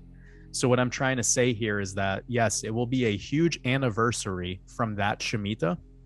And it's something I'm paying a lot more attention to. So in my belief, starting in the February timeframe, because it's the second month of the year 2022, and the Shemitah that we're going to have is in the Hebrew year 5782, and that comes back to the 22. So you have the 22nd year in the 21st century happening with the 22 Shemitah year. And the 22 could be, looked at as the master destroyer. So also this would be a 21 anniversary of the 9/11 event. So we're having the 21 anniversary in the 21st century. And that was the transition into the 21st century, was 9/11, or this energetic reset, if you will. So, if anyone studies that time period between 9/11 to where we are today, I'm actually under this assumption that 2020 and the transition through 2021, because remember, we had a huge market crash in February of 2020. This wasn't by accident. This was very well planned, because now we're sitting at very hyperinflated levels from when that crash happened. So that wasn't a bear market. That wasn't a correction even. That was called a reset. They literally reset the market so that the rich can just do what they always do, which is buy the dip. So what I'm seeing happening is that on the 2-year anniversary of the COVID crash, when that occurred, that's when we're going to start to see massive financial turmoil moving into the month of March. And then February and March play a big significant role because of Bretton Woods. So if anyone out there knows about Bretton Woods, it was in 1944. 2 days ago, actually, was the 77th anniversary of the Bretton Woods Conference. So in February, we're going to be coming up on the 77th year anniversary of Bretton Woods, 7 months and 7 days in that time frame. It'll also be in alignment with all these other number phenomenons that we're, kind of discussing. So, but I think where the confluence comes in is during the Shemitah of 2000, we had the dot-com bubble crash started off, and then we had, right before the Shemitah ended, we had 9/11. Yeah, I'm dropping some bombs, Jordan. Dropping some serious bombs. People's jaws are probably on the floor right now. I want to just say this because this is all for entertainment on what I'm about to say, because I don't have a crystal ball.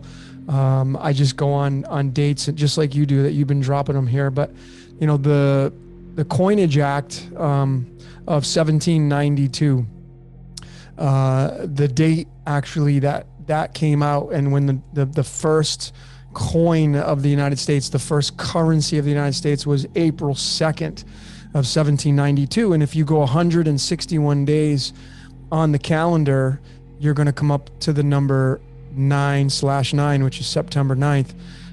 Is it possible that will be the date of something dramatically to happen on the world stage this upcoming September 9th? It's just all theoretical. I'm just I'm not saying having fun with it, because it wouldn't be something fun, but could that be the day? Because it seems that this Fibonacci spiral, this golden ratio, is heavily tied into the calendar and events happening on those spans of 161 days. And, you mentioned 18.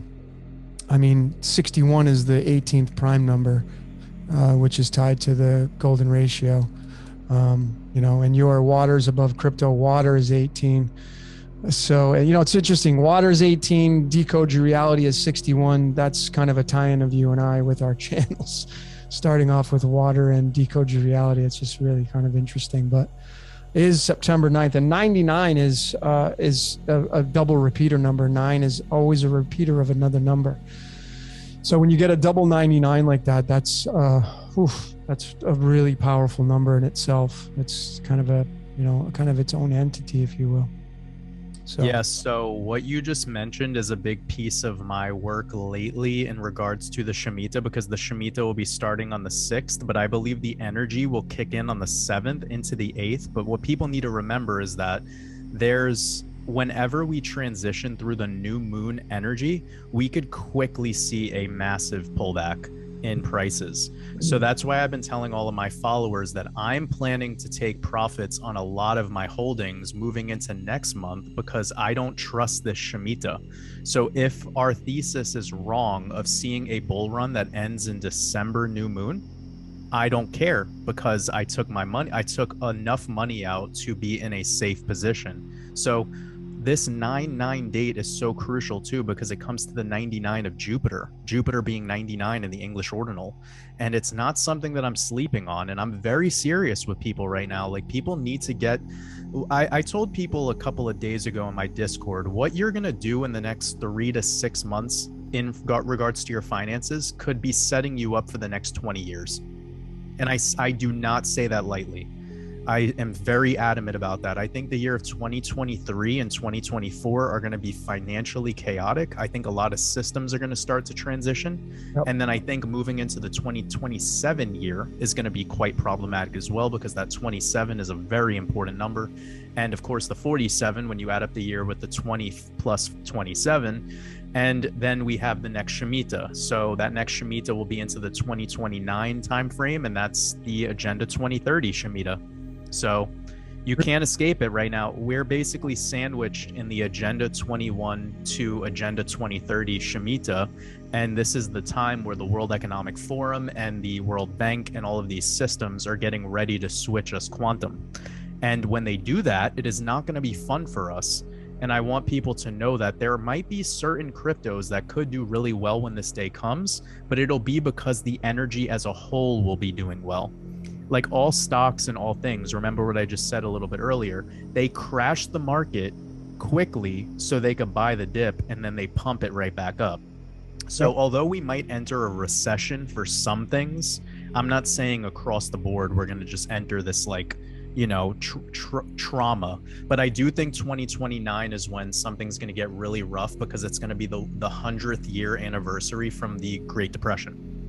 Well, yeah, it's that date's interesting, because one of my best friends, who adores your channel, shout out to Paul, he's big into the Law 1 material by Ra, and he's very big into it, and that's all related to the Egyptians and graduation into the next density. And the dates that they chose, or the dates that they lean upon, are around that 2029, 2030 time frame. So really fascinating. And yeah, the 100 years of the 29 crash.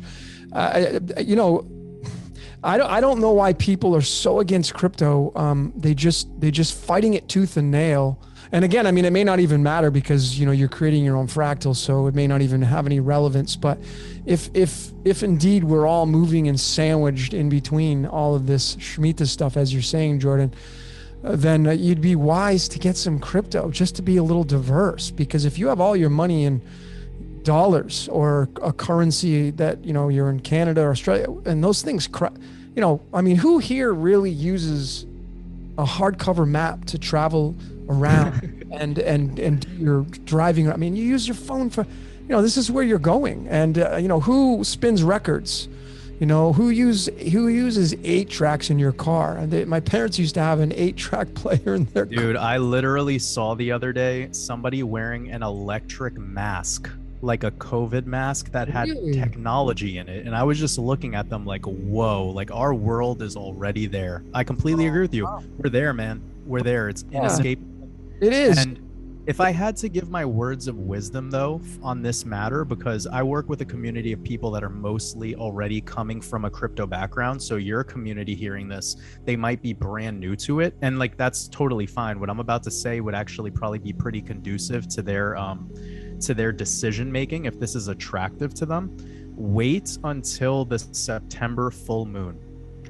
You're probably going to love me in 2 months, because that's when the time, in my opinion, you're getting through all this shit that's going on, and you could position yourself with a little more confidence. And as for this idea of diversification, like, yes, you're at a time period where you're basically getting in at the last 99% before the bubble pops. Yep. So you're in, I use a lot of, technical stuff, so I don't want to talk about that today, but in my work, I discuss this time frame called a backup phase.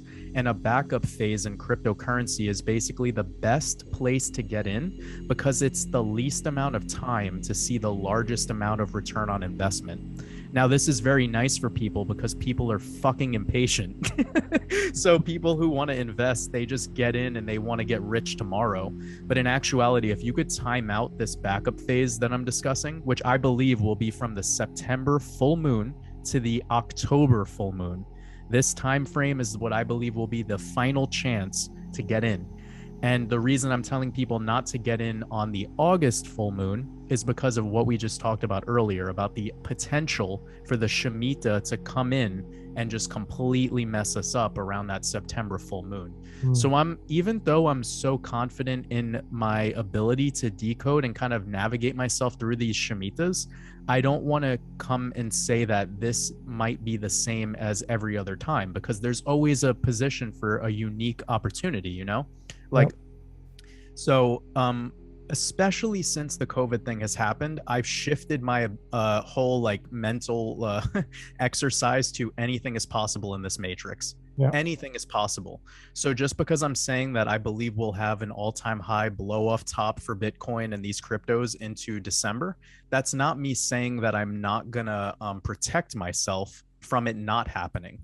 People need to kind of be able to step away from the emotions and the calls and the plays and just think about themselves. Like, I work with a lot of private clients. I've done probably 200 portfolio reviews for people. When I'm helping people directly, they want to be given answers and given, what's the 100% ironclad method, but I need to know where you're at. Like, where are you starting? Like, what do you have this money to lose? Because what happens is people get attracted to the stock market and cryptos and all this stuff when they have no money to lose, and when it's the most speculative in regards to the price action and the market sentiment. So the reason why I'm so adamant about this this 2029 year is because we need to go back to remember the beginning of our conversation, we were talking about behavior, human behavior. And that was before I think we got going on this recording, but we could step into that for a second and think about the 1929 Great Depression and how, bro, they were selling ticker tape for stocks at the barber shop. They were selling ticker tape to invest in stocks on the train. People were investing in stocks on the fucking train. Do you know how speculative that must have gotten? So I tell people this all the time. Like, right now, what's different about crypto than the last bull run, the 2017 bull run, is now we can invest in crypto right off of our cell phones. I could literally be at the grocery store and I could just buy Bitcoin whenever I want. I could buy XRP when I'm in the middle of using the bathroom somewhere, So this is at the highest level of ability to get involved. which is kind of the worst time to be speculative. And that's why I caution people, because if I study the Great Depression, it was basically everyone and their mother was invested, which is the worst time to be an investor. Yep. The best time to invest is the earliest time, where it's the least popular. Then the best time to sell is when it becomes the most popular. Yep. So this is why,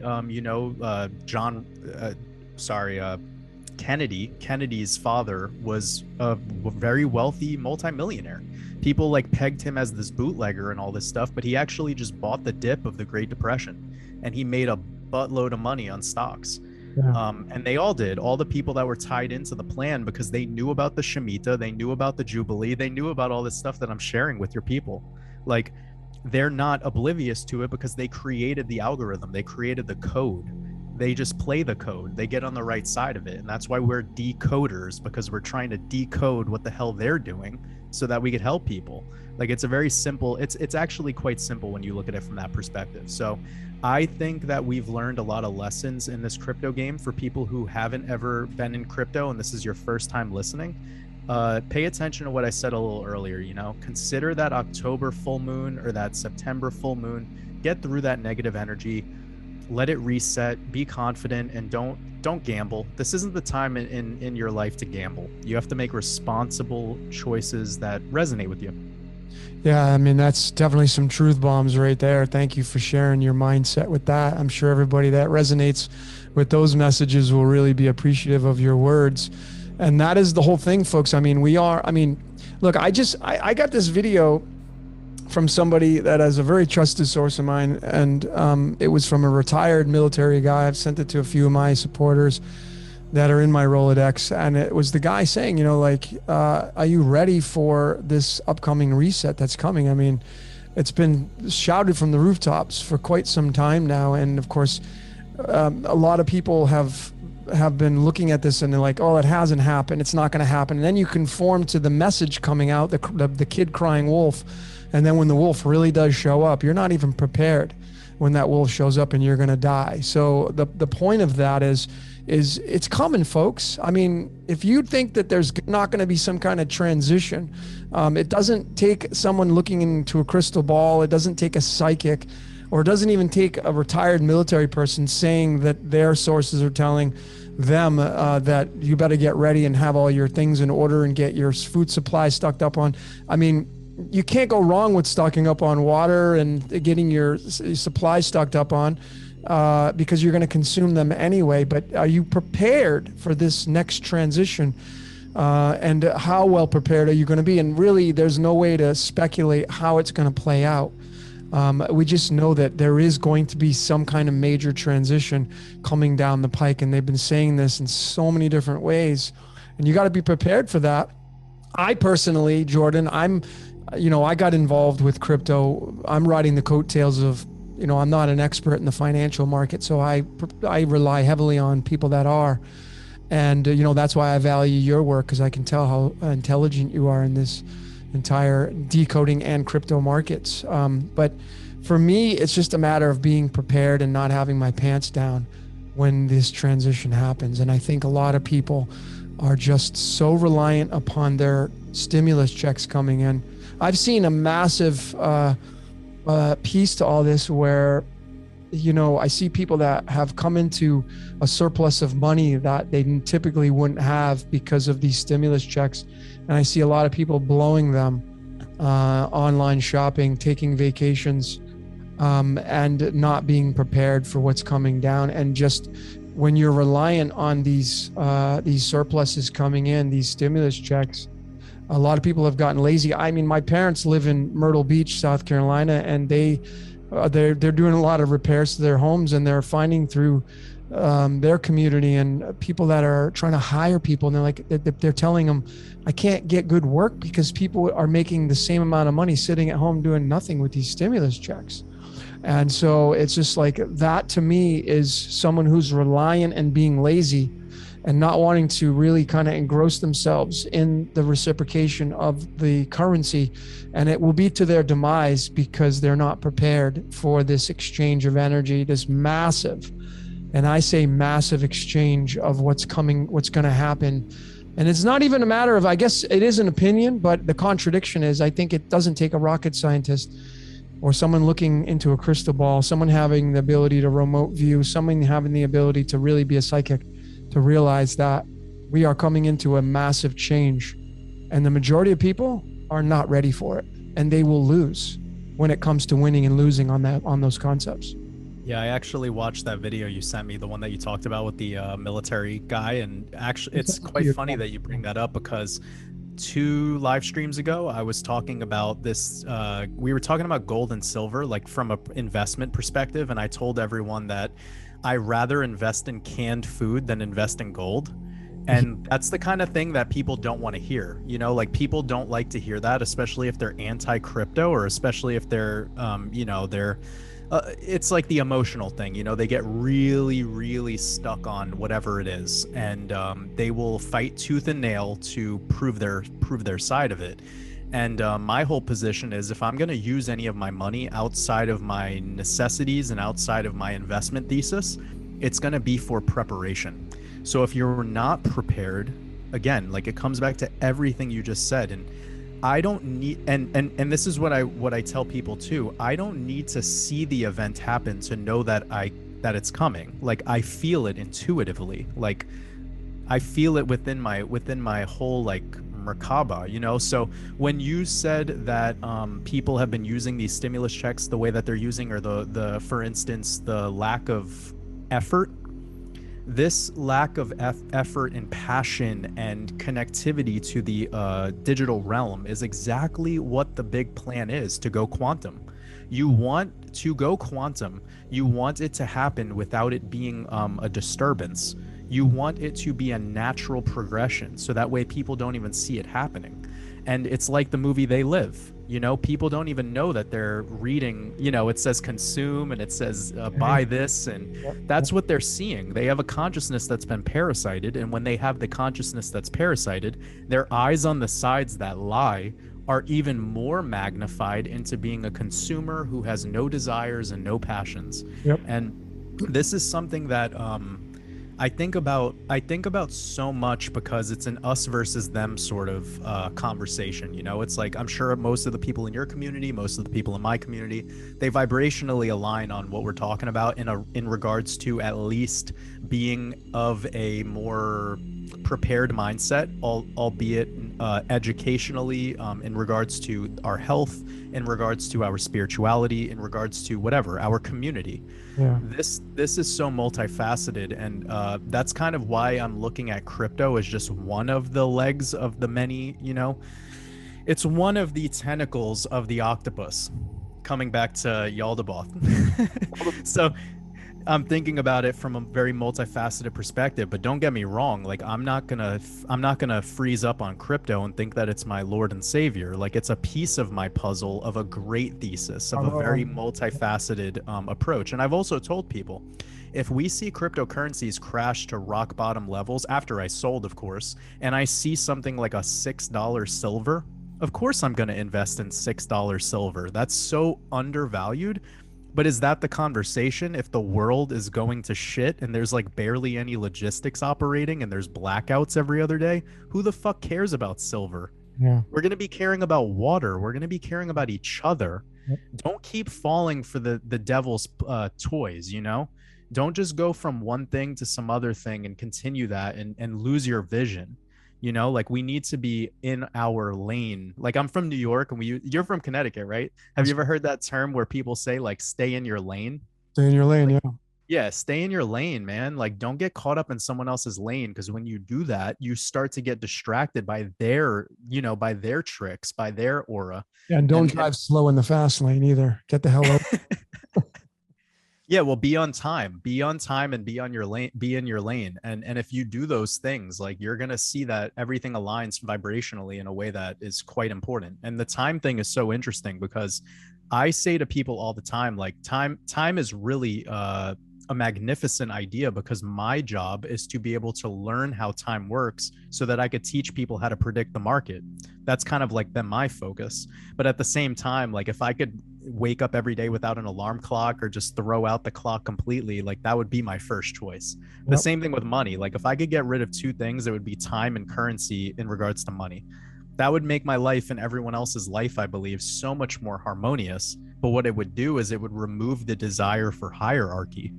The desire for hierarchy typically comes from comparing and contrasting each other's worth. And how do we, in the modern age, compare and contrast each other's worth? It's by your bank account. It's by your net worth. They do this all the time, like talking about Kanye West being the highest net worth black guy. And it's like, are you kidding me? He's a human. He's a human being. Mm-hmm. We're really gonna like take a creative artist and make him that? Like, is that what we're gonna do? Like, this is how they keep that race bullshit going on forever, because they make it all about the color. And it's like, no, he's just done more than you do today, and he has more currency than you have today. It's a very simple concept, but we can't reduce his humanity down to his skin color, like, because then we just keep entering the same destructive path that we're trying as conscious people to escape. Yeah. I mean, it really comes down to currency, man. If you can just get this concept, you know, it's when you have nothing to give to the world, your currency is devalued. You know, and that's not being mean or belittling anybody, but it's like, you know, how much is your life valued at, you know? And I know it comes down to your own perspective, like, oh yeah, I mean a lot to the world. I get that, right? But in the survival of the fittest in this game, it's a matter of what currency can you offer to the world? That's what it comes down to. Because in the end, it is everything to do with the energetic expressions of what you're all about. And so you got to be prepared for the exchange of the currencies, get in line or conform to these currencies. And it really is about taking the currency and linking it to survival of the fittest. And where do you fit in the realm of that kind of idea and consciousness on the world? You know where that idea has a little more, has some more utility is know your worth. Like one of the things that I learned personally that was perhaps what made me feel more confident in who I am, like know thyself, is I know my worth. Yep. So this isn't even about money though. It's so much bigger than that. It's so multifaceted, but I help a lot of people with business and like helping them kind of like, not only with the crypto thing, but what we do to earn more money to get into crypto, or how could we use our crypto wealth to be able to create more cash flow. Some of the things that I focus on, but the biggest problem that I see in people is they lack the ability to instantaneously answer, what are you worth? So if I look you in the eyes or I'm talking with you and you can't give me an answer quick, then that means that how are you going to be able to be part of this currency game if you don't even know what you think you're worth? Yep. So the thing that quite fascinates me about people is they're so confident to talk about someone else's worth, but they don't even know how to answer what their own worth is. And when you have someone who's confident in this game, they don't talk about people, they talk about ideas. Like, I don't talk about people, I talk about concepts, I talk about ideas. Yeah. Because I know my worth now. I don't need to sit around comparing that to other people. Me and you could be compared by very limited and very stagnant concepts like our subscriber count or whatever bullshit like that. And that's what the consumer likes to do. A consumer likes to be able to get you down and reduced to this number, whatever it is. And when we are putting ourselves at that pedestal as well, that's when we can't progress. That's when we can't grow. Yeah. So I look at everything as like infinite expansion, just like I look at our realm. Like, I don't believe we have a flat earth. I believe we have an infinite plane. We have an infinite realm. And I want to be part of that. And I want to be part of that consciously so that my physical body can also be part of that. Yeah, no, that's definitely well said. I think it really comes down to that. Self-worth is big. But I think it comes down to much of the, are you, because in the law of one material, the Egyptians, all that, it was all about service to self or service to others. And if you're in the law of one material, if you're 51% service to others, you're going to graduate. And what we're seeing today on the world stage, a lot of division, but it's just a matter of people being more service to themselves, which of course is linked to Satan, right? Satan is the ego, service to self. But it's how can you be service to the world to have the reciprocation of energy? to move, and you got to be a self-contained system in this self-contained system and become, because you are a battery servicing the battery, a micro to macro, but what are you putting out into the world to agitate this frequency and to share what you your tools, right? And that's why I'm huge on decoding yourself and knowing what your blueprint is, because, you know, I could sit down and have a conversation with 100 different strangers, and I would ask them the question, tell me about yourself. And you're going to get the basic, well, I like to do this, and I like to go fishing, and I like to go on to do this, and I watch this. And that's just basic crap that I'm not interested in. Really tell me about yourself. What makes you tick? So when I look at an astrology chart or numbers or, you know, cards and tarot and your actual blueprint, it tells me exactly what your contributions to the world would be. And much of that has been suppressed through growing up as a child. Maybe you had parents that, you know, really they're trying to push their code on you, and that's not your code. And so there's a lot of suppression that I see in the decoding of people. And we're waking up to releasing these bonds and releasing these chains and becoming free people, where we have the ability to create. My buddy Paul, who loves your channel, he thinks that we're moving into the golden age. And if that is the case, well, we are, because the golden age to the dark age is where it's at. If we're in the dark age, well, that's like the cosmos is sick, and it needs to get rid of that virus. And when it does that, I mean, what happens when you get sick? You have a disease, sickness, or virus, it moves through you, and then you get to that point, and then you wake up one day and you're like, oh, I feel better today. How are you feeling today? Oh, I'm almost 100%. And you get back to 100%. That's what this world needs to do, is go back to the golden age, which is 100%, where we will be free people. I think crypto will create the first trillionaires. That's what my followers that I invest in and ride their coattails, that's what they think is going to happen. The first trillionaires will be created through the crypto market. And then if you have this kind of endless amount of money, what then will you do with that? Will you help towards the constructive measures of making this world a better place? Or will you just dive deeper into service to self and not care about helping the world? And it may be that may be tied into the whole resurrection and the awakening on that aspect in the biblical sense. There's so many different ways, but I think that if we are moving into the golden age, it is removing the decay, the cancers from this world, as is the body would be removing the bacteria and toxins of when you're sick, and then you move into a healthy body again. The cosmos moves back into a healthy cosmos again, and we become free, and we have the ability to really create from a perspective of not having any limitations. I mean, imagine waking up and living a life of not having any impediments or restrictions. What life would that look like for you as an individual, right? It's such a big concept to really look at. And I don't think many people are engrossed in that. I think most people, as Neville Goddard, the great personal development coach, he said, people would rather have the things created than the power to create. And I'm interested in creating, man, just like I know you are. And I really resonate. That was dope. Yeah.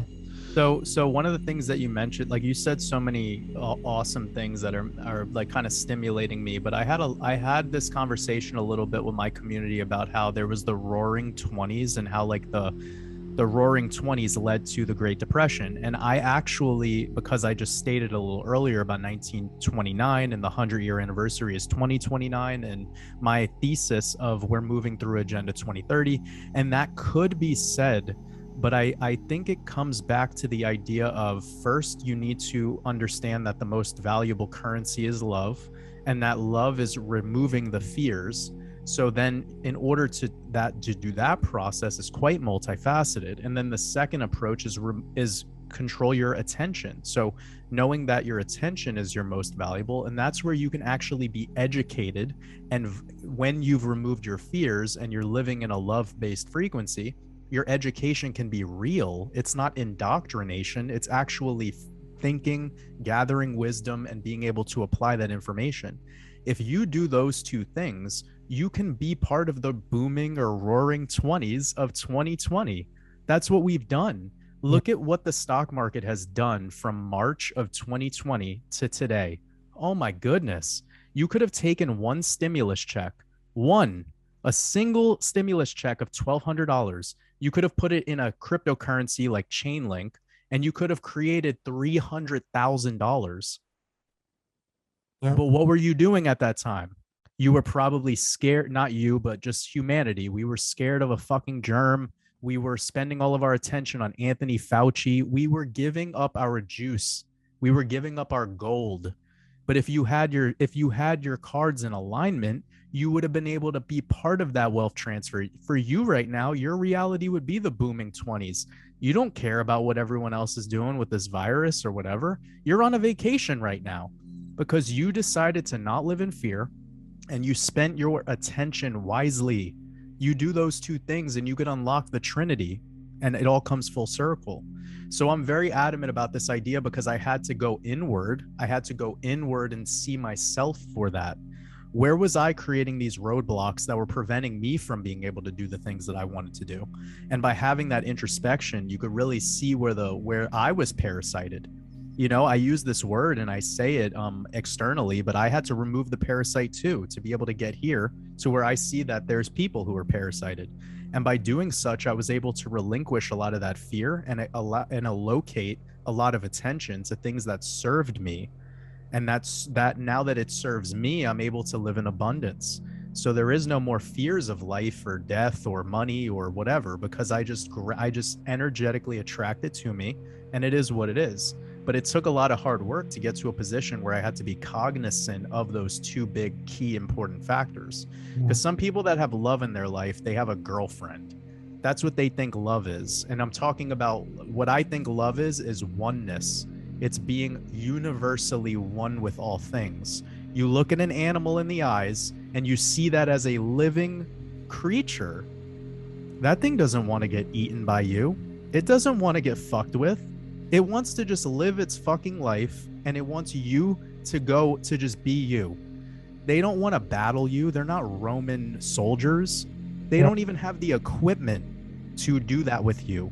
So you're being a Lucifer. You're being a Baphomet. You're being a bully by engaging in them with war, because they don't want war with you. You know what I'm saying? So the point here is that, like, it's so multifaceted, but you need to get to that place where you have love, where you're seeing things as oneness. When you see things as oneness, then you could unlock your attention. You unlock your attention. Now it has some utility. And then the utility of your attention is massive. Me and you have the same amount of hours in a day. How do we spend them? Yeah. Right? That's the question.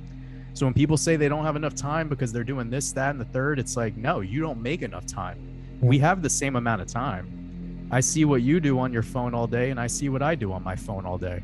The phone could make you broke and become poor, or the phone could unlock wealth and make you a millionaire. Yep. Look at the way me and you are using the computer right now. This is where the utility comes in. Yep. So it's not, I agree with what you were saying earlier about how, like, it's bringing us together.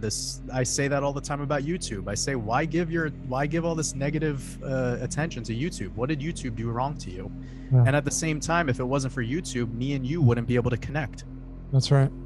So there's utility in everything. We need to see it as the yin yang. It's not just everything is dark and everything is white. You know, it's very multifaceted. And I've learned through a lot of, just having conversations with myself, like being able to actually, like, go inward and say, oh man, I was inconsistent with that. And I was inconsistent with that. And that's the ego, right? It's that, like, inconsistency that you place yourself in this hierarchy where it's unstable with the rest of everything else that's going on. And I'm not just talking about humans. I'm talking about animals. I'm talking about the plants. I'm talking about the nature, everything, because it's all tied.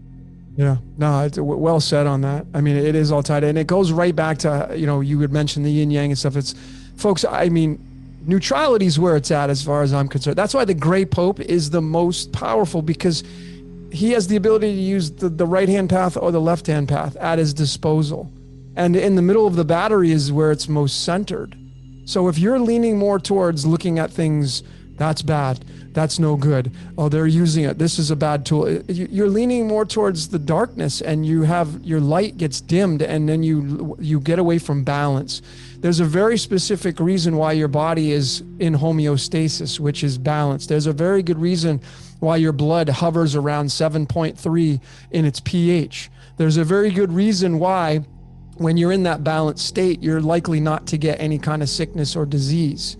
But it's when you get away from that balancing act and you get out of the middle and out of your center point is when you start to have extremes happen. And you can clearly see that on the world stage right now. So it's as Jordan, you just said it. So it's a blend, it's the yin yang, it blends together, and we are both. And you need the black that's your ego to move you towards what you want to do, your drive.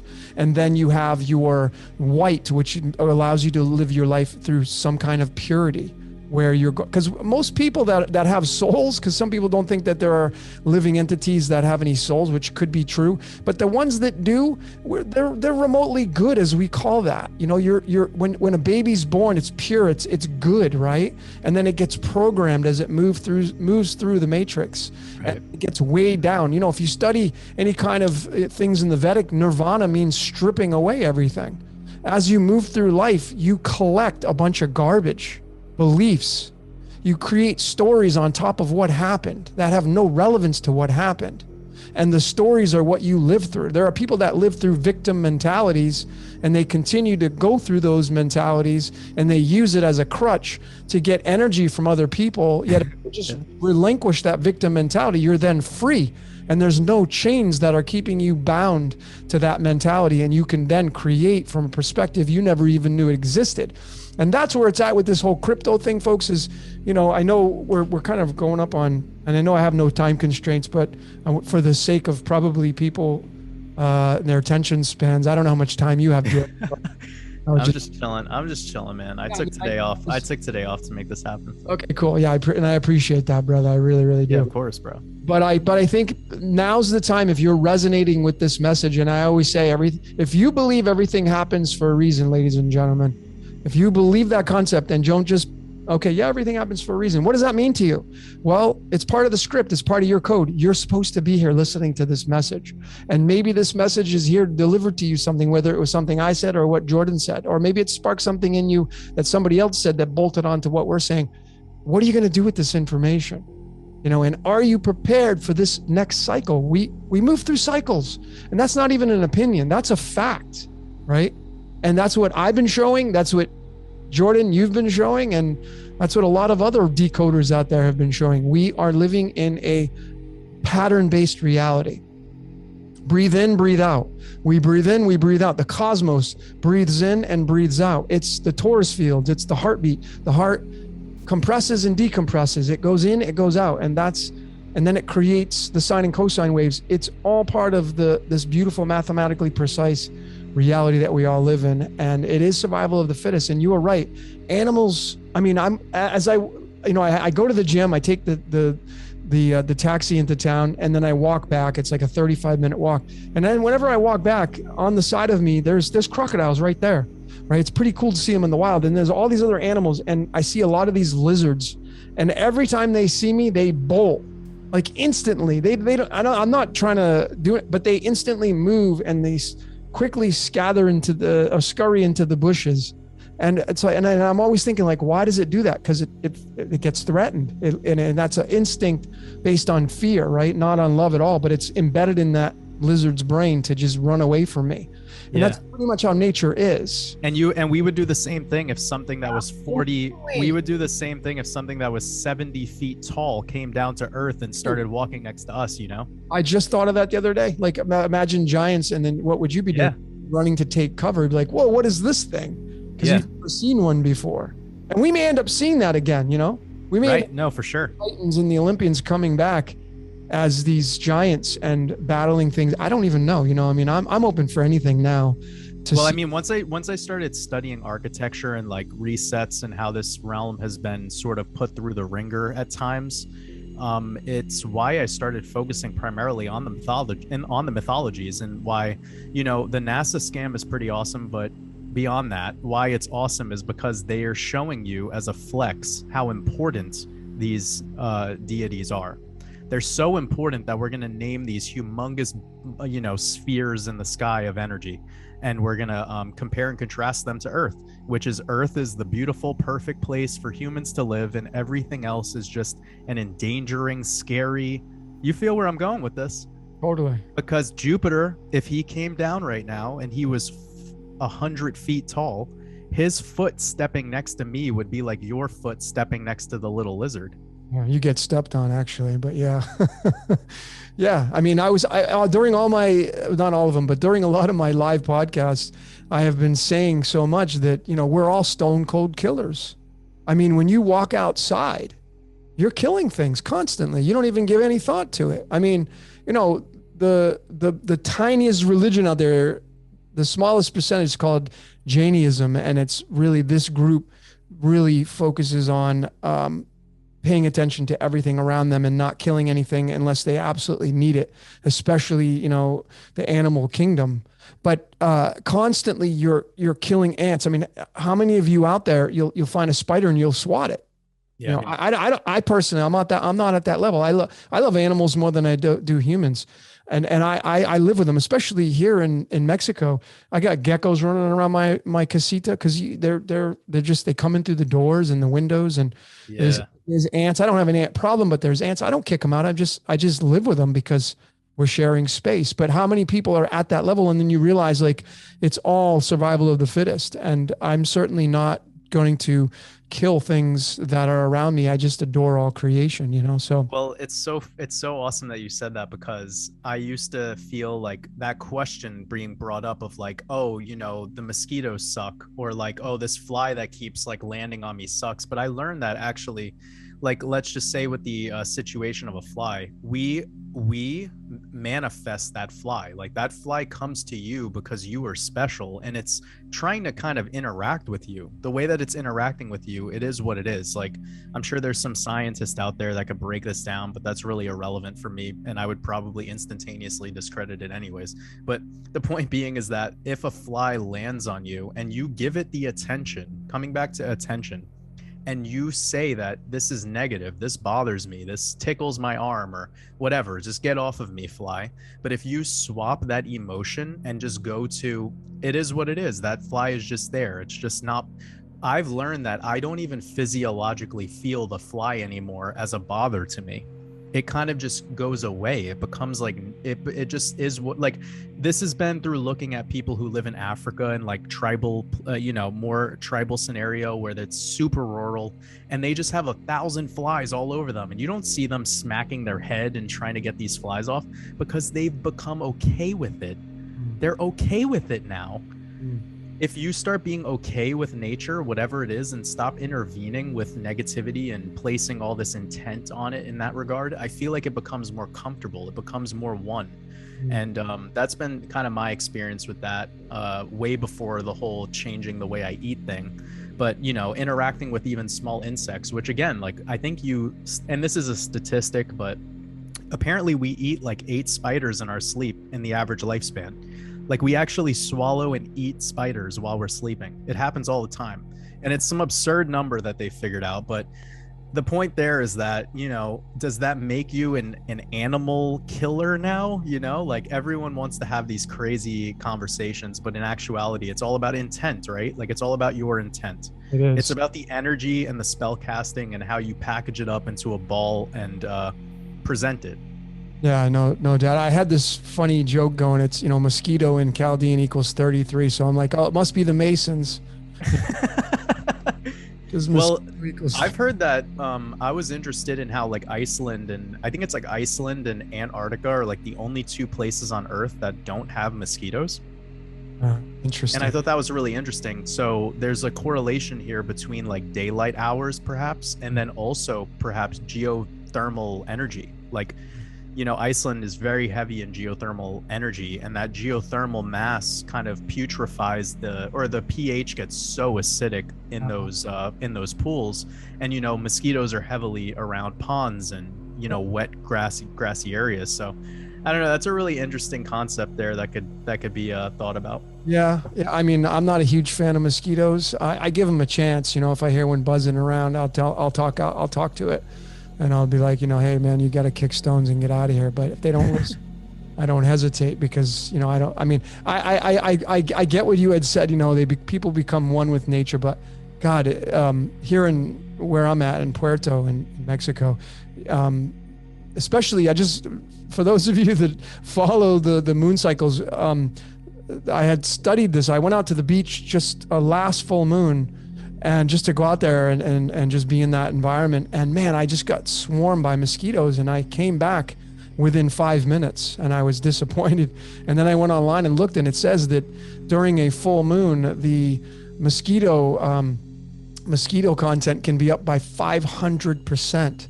So these moons affect the mosquito population for whatever reason. It's kind of an interesting phenomenon, but I'm just not a fan of them, right? But is anyone a fan of mosquitoes? And I'm just like, I look at the mosquito and I'm like, okay, I know it's food for bats and other animals. I get that it's part of the ecosystem, but damn, see, the creator or whatever created this reality has one hell of a sense of humor in this respect, because it's like, what it's going to do to the human population, but you do it anyway. And you're like, oh, let's just mess around with them a little bit and give them these annoying insects. And they're just, God, I don't know anybody that really likes a mosquito, but it's just the comedy of our reality.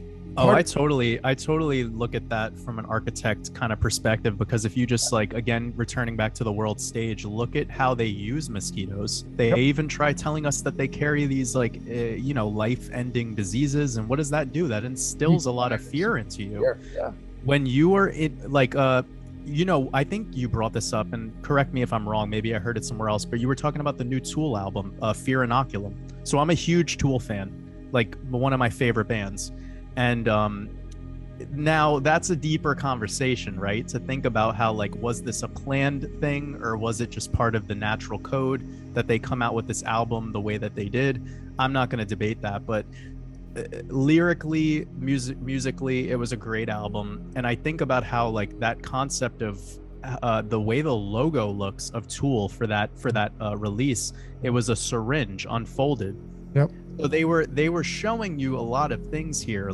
Maybe it wasn't necessarily 100% about vaccines, but it's also from a perspective of this is what it is, right? It's about you being inoculated with fear. And an inoculation is more than just being injected.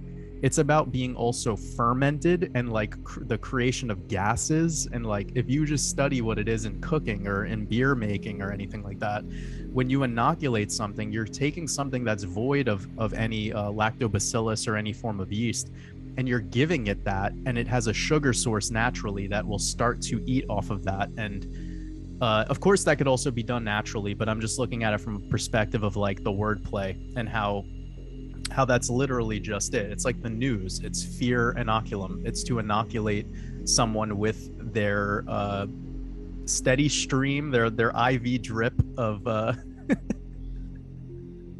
it's interesting you mentioned that album, Brent, my friend. I think it was last week. I've been doing little sneak peeks of upcoming stuff that I'm putting out, and that's probably it.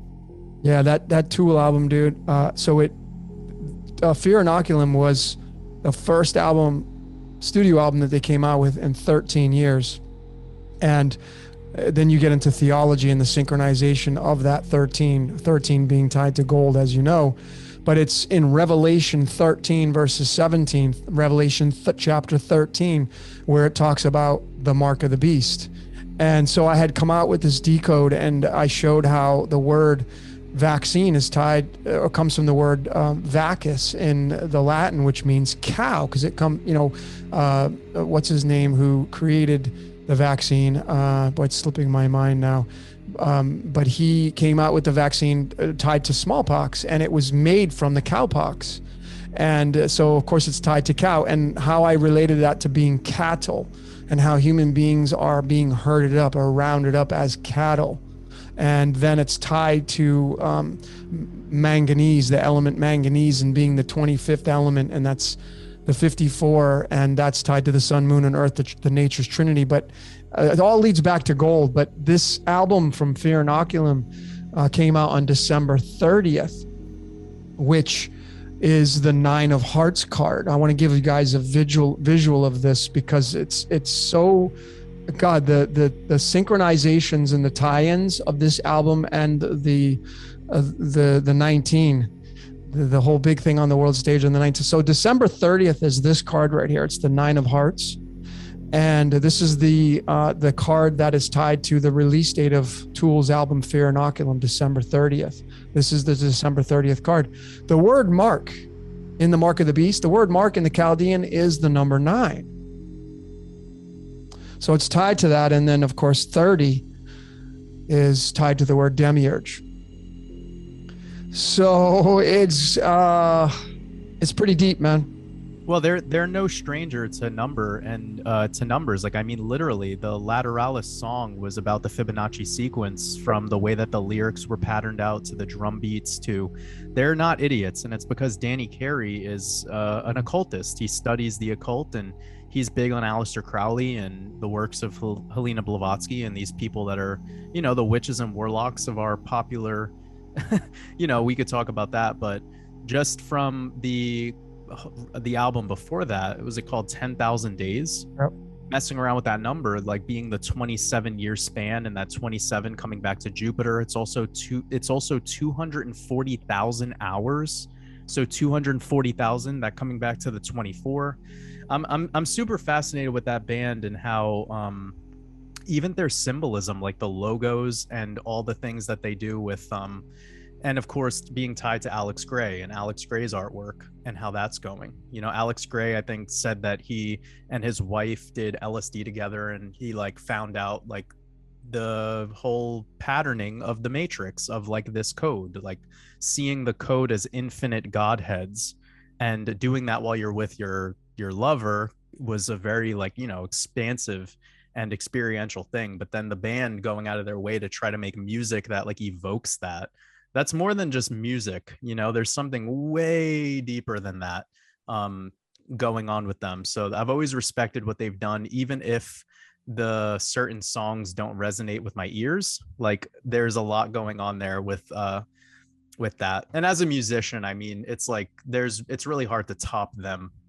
Out of all the bands that exist, it's really hard to top them. I know. I think I'm going to end up doing a decode on that album because of what I just said to all of you on the Fear Inoculum being the first album in 13 years, and that's tied to gold, and it's just the Mark of the Beast and all that. But Maynard, the lead singer, he's born on April 17th. That's 417, and that whenever you see 147, 7401, 14, that's the sun, tied to sun and gold.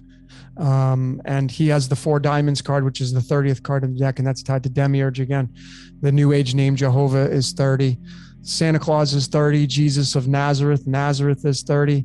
And 30 is tied to pi, because even though it's 3.1, it's 30. I told you these numbers encroach.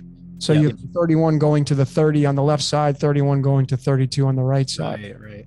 Yeah. Right. It would be I mean, now that I do decoding at the level that I do it, and especially like after having conversations like you, like it would be so fascinating to talk to these individuals, like, you know, to have a conversation with Maynard and be like, hey, like, did you know any of this? Like, what's going on here? But I have heard from certain sources that anytime gematria or like any form of, you know, decoding is brought up to celebrities, they typically instantaneously shut it down, almost as if they know it, but they don't want to discuss it. And I listened to this, one of the most profound introductions for me into gematria was listening to Bill Cooper. And Bill Cooper was talking about literally gematria. And he was talking about the Yahweh with the 5, 6, 5, 10 coming back to the trapezoid. And, you know, just like a lot of the symbology that's in the Masonic order. And the way that he basically kicked off talking about gematria was that it's a secret code that is used by the elites, but not by the lower level. Like, we're not talking about like your everyday rapper or like, you know, Justin Bieber.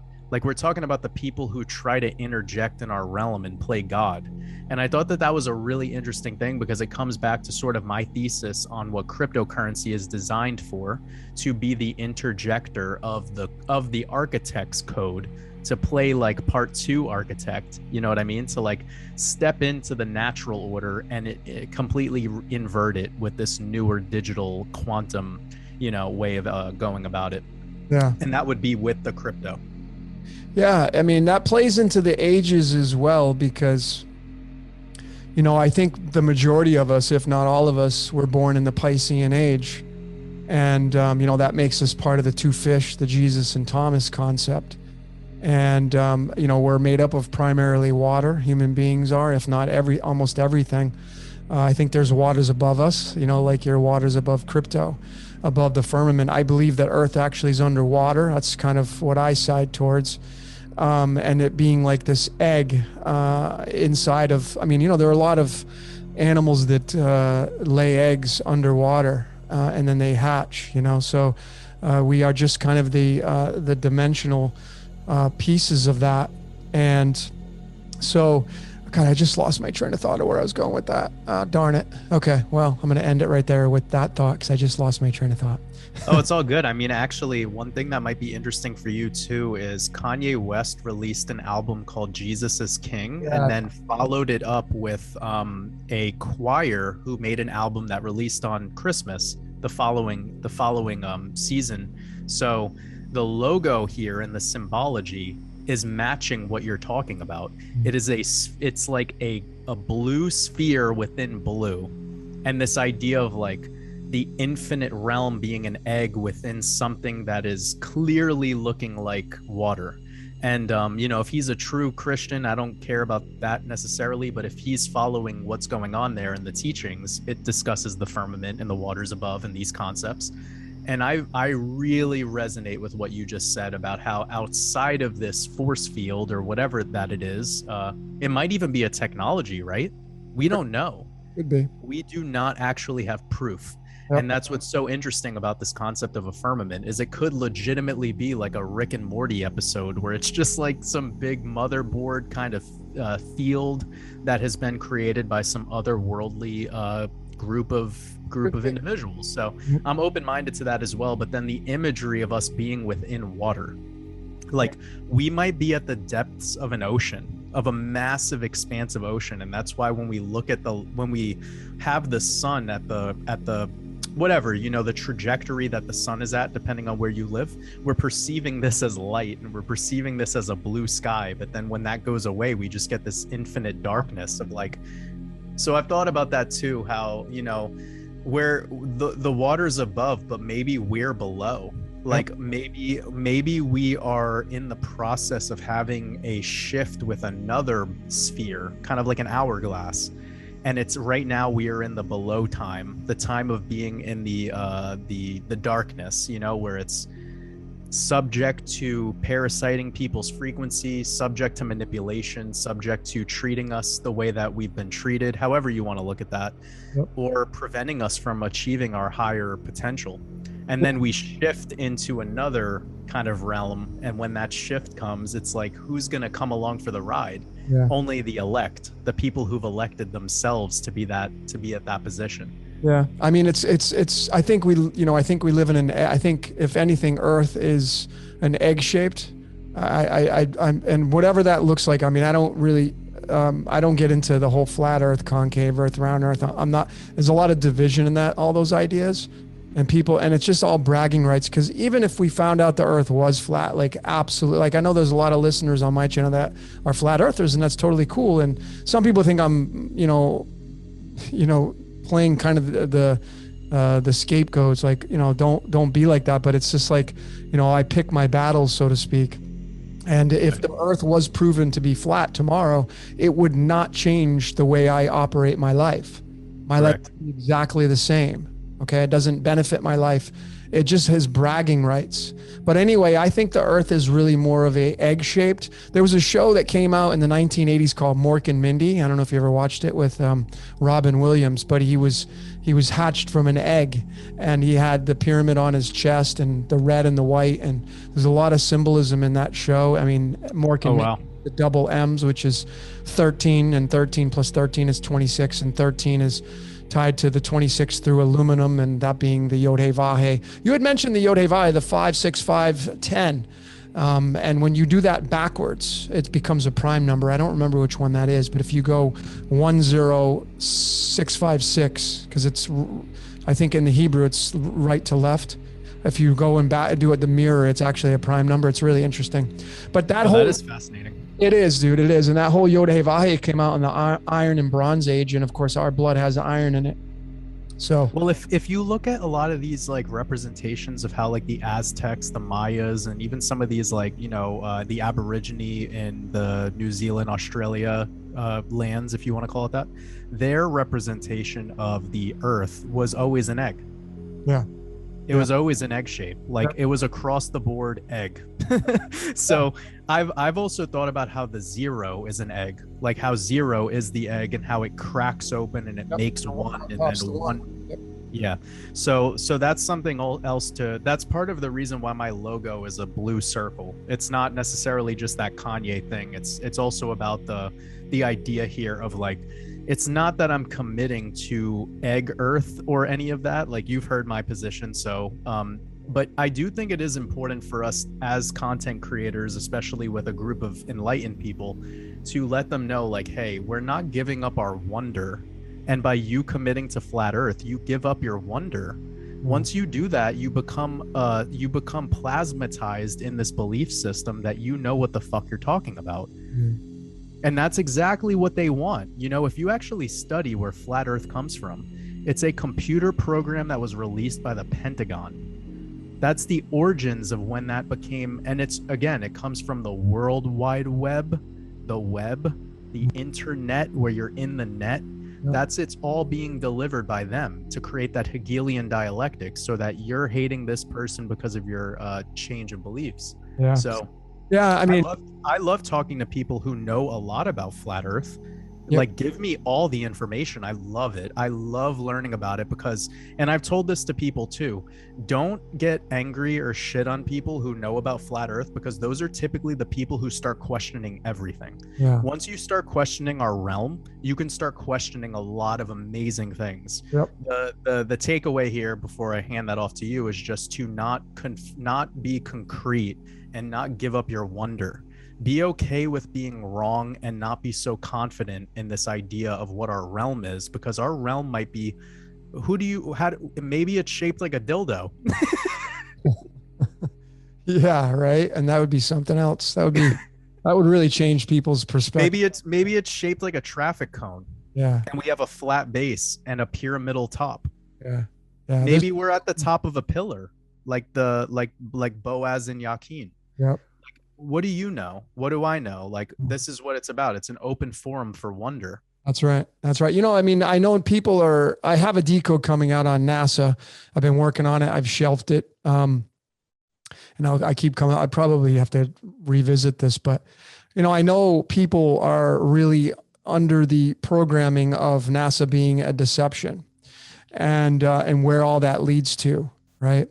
But is it possible really that NASA because NASA, of course, is in the Chaldean, it's the number 10. 55 is the 10th Fibonacci number. The 10th letter in the Hebrew alphabet is the Yod.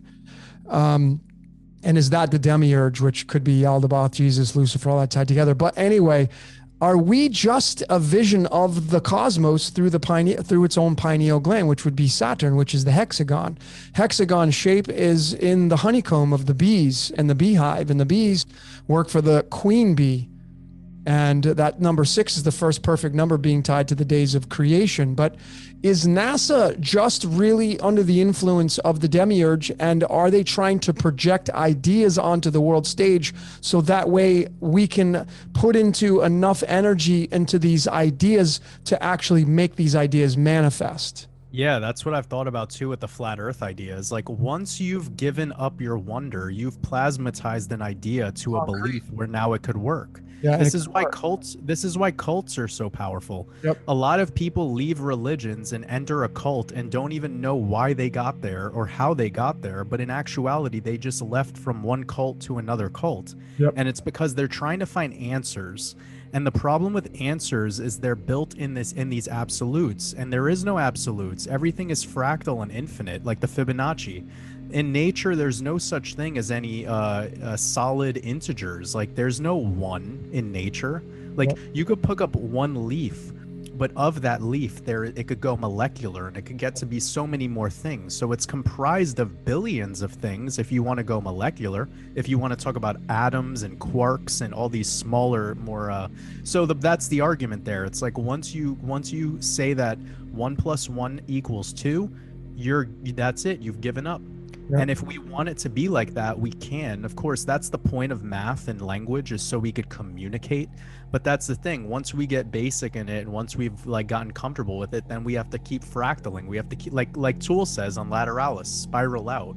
It's all about that spiral. It's all about continuation. So what you just said though about NASA and the idea here, I don't know if you know of that content creator. His name is God Gev Lamst. He's a Belgian guy. This is really fascinating work because he goes into this theory of crater Earth and how the moon might be a reflection off the firmament of what we are. Yeah. And we might be an enormous big realm that could be like, we're just seeing it as a reflection. So it's not committing to a sphere or committing to the shape necessarily. It's more about the optical illusion or the what is perceived to us on the other side of that firmament. So this is a really interesting concept because obviously if you look at the moon, you see the same face of the moon at all times, no matter where you are on this plane. Yep. But NASA is telling us that Earth is spinning at 1,000 miles per hour. So that would mean that the moon would have to be spinning equally as perfect in alignment at the same exact speed with no errors at all throughout all of known history. Yep. This is impossible to explain. So it tells us that we're not spinning, and we're definitely not spinning at 1,000 miles per hour, because obviously you wouldn't be able to fly a plane in a certain direction. You wouldn't be able, like it's just such a flawed theory. And the only way it works is because they have shadow banned and become a gatekeeper of all questioning. It's the same thing with COVID. You get to a position where by you not wanting to wear a mask, that means you want to kill grandmas. Yep. And it's like, how did you do the mental gymnastics to put those two things together? That's such a sophisticated way of thinking. Yep. You're so quick to create the mental gymnastics of thinking in the negative, but when it comes to being full of wonder and wisdom and open-mindedness, it's impossible. So that's another thing that I've thought about too. Like once you create, this comes back to being the winner or being the storyteller. The one who gets to tell the story is chief. Like if you go to tribalism, chief is respected because chief holds the stories, and whoever knows the stories knows the history, or they know the script. So once you're the gatekeeper of the script, you become the most respected and the most feared because you're the one who has the rights to the narrative. Mm-hmm. So once you become the janitor of the keys to the narrative, that's it. That's probably one of the reasons why at the Vatican, the keyhole shape is there. With the Vesica Pisces and the phallus of Osiris, because it's showing you something deeper. There's creation, but then there's also like, it's the unlocking of wisdom and truths, and why it's not, why we're not taking any leaps of faith here into the ideas of all these curiosities we have, because the story has been set and it's now you're not allowed to go against it whatsoever. Yeah, no doubt about it. I mean, that Vatican's really interesting. I mean, that phallus and that shape is in the shape of an octagon in St. Peter's Square, which is an 8-sided polygon. And that is tied to Yaldabaoth, the octagon and the nonagon. Just wanted to throw that out there. I know that's maybe going on a different tangent now. No, but actually, I've been thinking more and more because you brought up being friends with Santos, and that was one of the introductions to the shapes and like those ideas through him. Yeah. Because I've never looked into like dodecagons and stuff like that. Like I've never taken the time in my study to really break them down. But now that I've like, you know, I mean, I've been very busy lately with my work, but I want to start incorporating some of those ideas, like these ideas of the shapes and why they are used the way that they're using it, and how they're able to influence our matrix through the shapes. And you know, like when we were talking about the yin yang, how the yin yang has that trailing effect to it, like how it's trailing, it's telling you that there's movement involved. So it's not about the the contrast of the black and white and the white within the black and the black within the white. It's also showing you movement. And movement creates energy, and that energy, when it's spinning, you know, then you're going to get an optical illusion that's different from when it's stationary. It's showing you something here that's like, it's really interesting. And it's been something that I've seen people 3D model certain shapes and create and add motion to them, and the effect of what it creates at a certain speed will show you a different perception of what that thing is. And it's making me think about television screens and how the speed at which the light goes through the TV is in a way that basically keeps you in like a trance, a state of being parasited. That's what I just keep coming back to. Like it's like, how do the manipulators of the realm create a system that can parasite someone as efficiently as possible without them even knowing it? And if you could make those two things happen synergistically, you can indoctrinate them and keep them where you need them. Like worker bees. You know, when you brought up the bee concept, it makes me think of how when we talk about the pyramids, we only talk about the above pyramid, but what about the below part of it? What about the fact that this ancient civilization of people, they also built below ground tunnel systems that were extremely sophisticated. So they came to this realm and treated it more like an insect, not like a lizard. They treated it like a hive, like it literally was a hive. Yep. No, it's we're all, I mean, you can go from that concept of being the bees and working for the queen. Of course, queen is Q, that's 17, but it's and the honeycomb and that being tied to Saturn. But even on a soccer ball, you'll have the pentagram and the hexagon. The black shape is a 5-sided polygon called a pentagon. And then you'll have the pentagons tied to the white side, or the white shape, which is a hexagon. So you have the 56 embedded into a soccer ball. And that 56 is pretty huge when it's tied to the throat chakra and the third eye. And of course, we speak what we see. So this 56, of course, is reduced down to the 11, which is the number of magic, and it's tied to electricity and currency. So it can go so many different ways. And then if you tie that to the computer and the motherboard, we live on the board called the mother and the earth plane, which is where you kind of get the flatness from. And we're all just little transistors here, giving feedback to the demiurge, as that's just how I kind of see it. I mean, I decoded Groundhog Day, and it was really wrapped around the number 32 and 16. 16 is hell, 32 is 16 twice. And they showed that throughout the movie, the number 32 on license, just on a lot of things, and telling us the story that we're just reincarnated into this life and we're having to live in this hellish region, and we're part of this whole process of creation. And as I said, going back to NASA, is it possible that NASA is giving us things to look at to create what's not there yet? And these concepts or ideas, I mean, that's how I was huge into personal development. I still am. I have a lot of mentors. One is Bob Proctor. I'm a huge Bob Proctor fan. Not just on the basis of becoming wealthy with money, but becoming wealthy of the mind and changing and the only way to do that is to get rid of the negative thinking. And negative thinking really doesn't create something constructive. But nonetheless, in the personal development world, what you're told to do is visualize. Visualize is the king. And that's why vision boards work. So it's the visualization, and it's this, not these. Because as you said, these are deceptive, right? I call these our little devils. I mean, inside your eyes are the black suns. Those are called the pupils, and they absorb light, but they're very deceptive. But if you close those eyes and you go into the pineal gland, which is meditation, you are free from the bonds of these little devils that you have. But it's the third eye that creates from the ideas of imagination. And it's these ideas of imagination that are what little kids do to create, like, what do you want to be when you grow up? And there's no limitations when you're a child to some extent. So is it possible that these groups are part of the architect, and they can be really deceptive in the sense of like, that's not real, but are they trying to create something that's not real to make it real?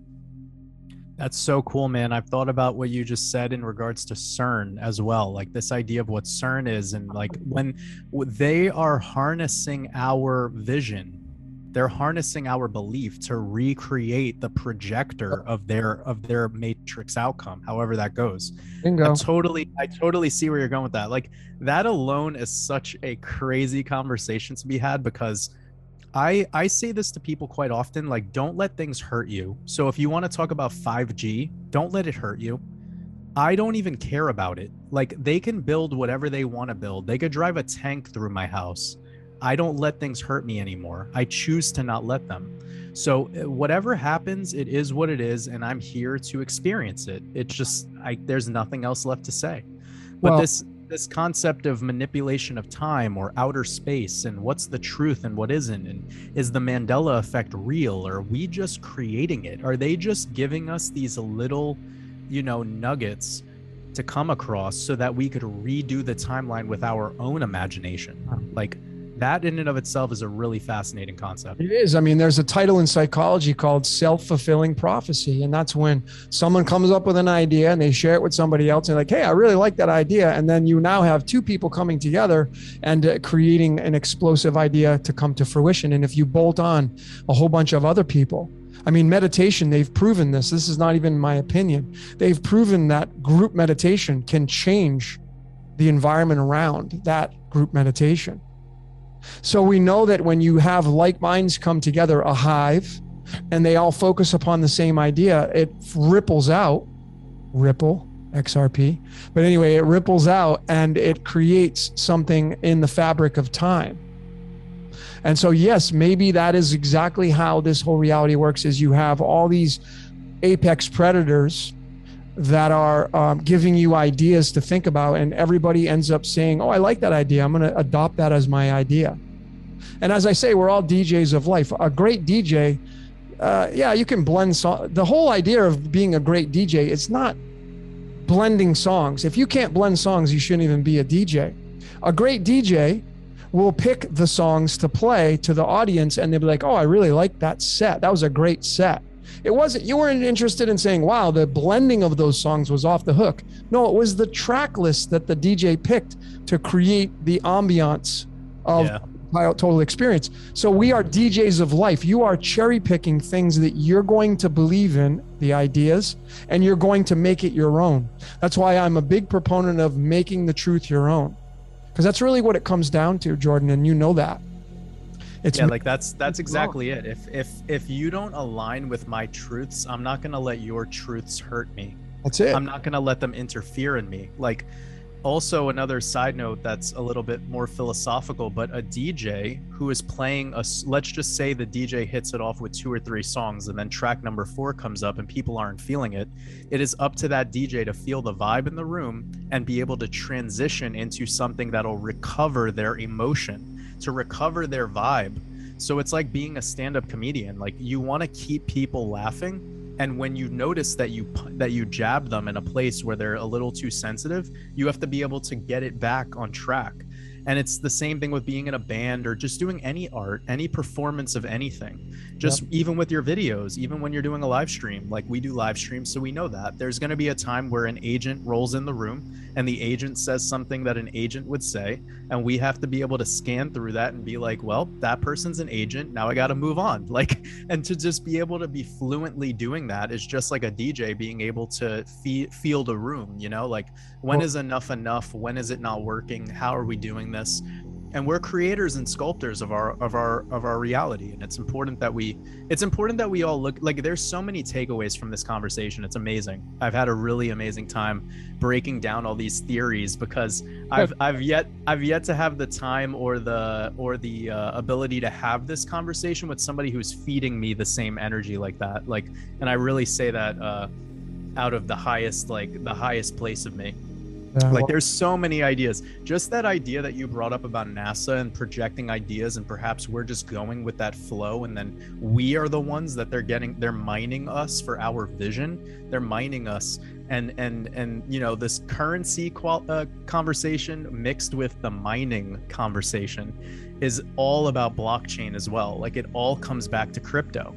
That's how Bitcoins are created. You mine them, and through the mining process, you have to cut back on the mining once in a while to create scarcity, so that only certain people see its value, and you either vibrationally attract to that value or you don't. Yeah. And through there is your conquest. And it's a fascinating theory how this blockchain, it's in the word, right? It's in the spells, blockchain. And I tell people I don't want any chains, man. Yeah. I'm not a big fan of chains. I don't know about you guys, but I'd rather pass on the chains. Yep. So blocks and cubes and traps, they're all the fucking same. Like you don't want blocks, you don't want cubes, you don't want traps, you don't want chains. Yep. You want to be the one who's controlling this and being on the right side of it, so you don't end up in that trap with those chains on, because that's exactly what this is designed to do. Yeah. Yeah, no, I mean, all those words are, when you were saying that blockchain, I mean, block, cube, you know, I mean, the square of Saturn, I mean, and the square fits inside the hexagon. When you look at all these polygon shapes, going from the nonagon or the decagon, the 10 down to the nonagon, the 9, the 8 is the octagon. Matter of fact, the CERN, and I have a deco coming out on the dome of St. Peter's Basilica in the Vatican. The dome? The dome is when you can fit an octagon in there. Now, what is the octagon used for in the UFC? To fight in. Yeah. St. Peter's Square, there's an octagon there. Okay. And also you see how they've kept the monster symbol in the center of the octagon for like ever, which is the 666 in Hebrew. So that is perfect that you're bringing that up. I've actually been to St. Peter's Basilica like 5 times, and right. I mean, it's just amazing what the. Well, also, like, do you remember the rugs in there? Like the fucking rugs that they had in the Vatican Museum.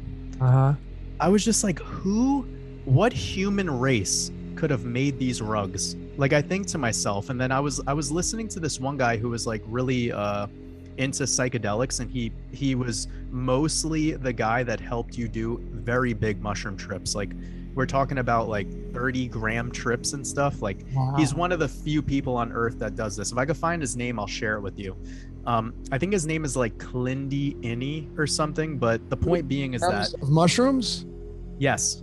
I see. I haven't done enough to go on even a trip, man. I never, but I want to. I heard like 4 grams is enough to go on. Yeah. Four is more than enough. But my point is, he has this presentation showing you the symbology of a mushroom, and how like the Jesus Christ symbology of having the crown and the rays, the sun rays around the head, and like how this all comes back to the mushroom.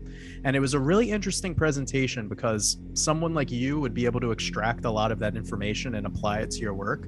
But the cow was worshipped in the Vedic tradition, but I guess you could just call it Hinduism. The cow being worshipped for what it is was because the cow took a shit and the mushroom grew off the shit.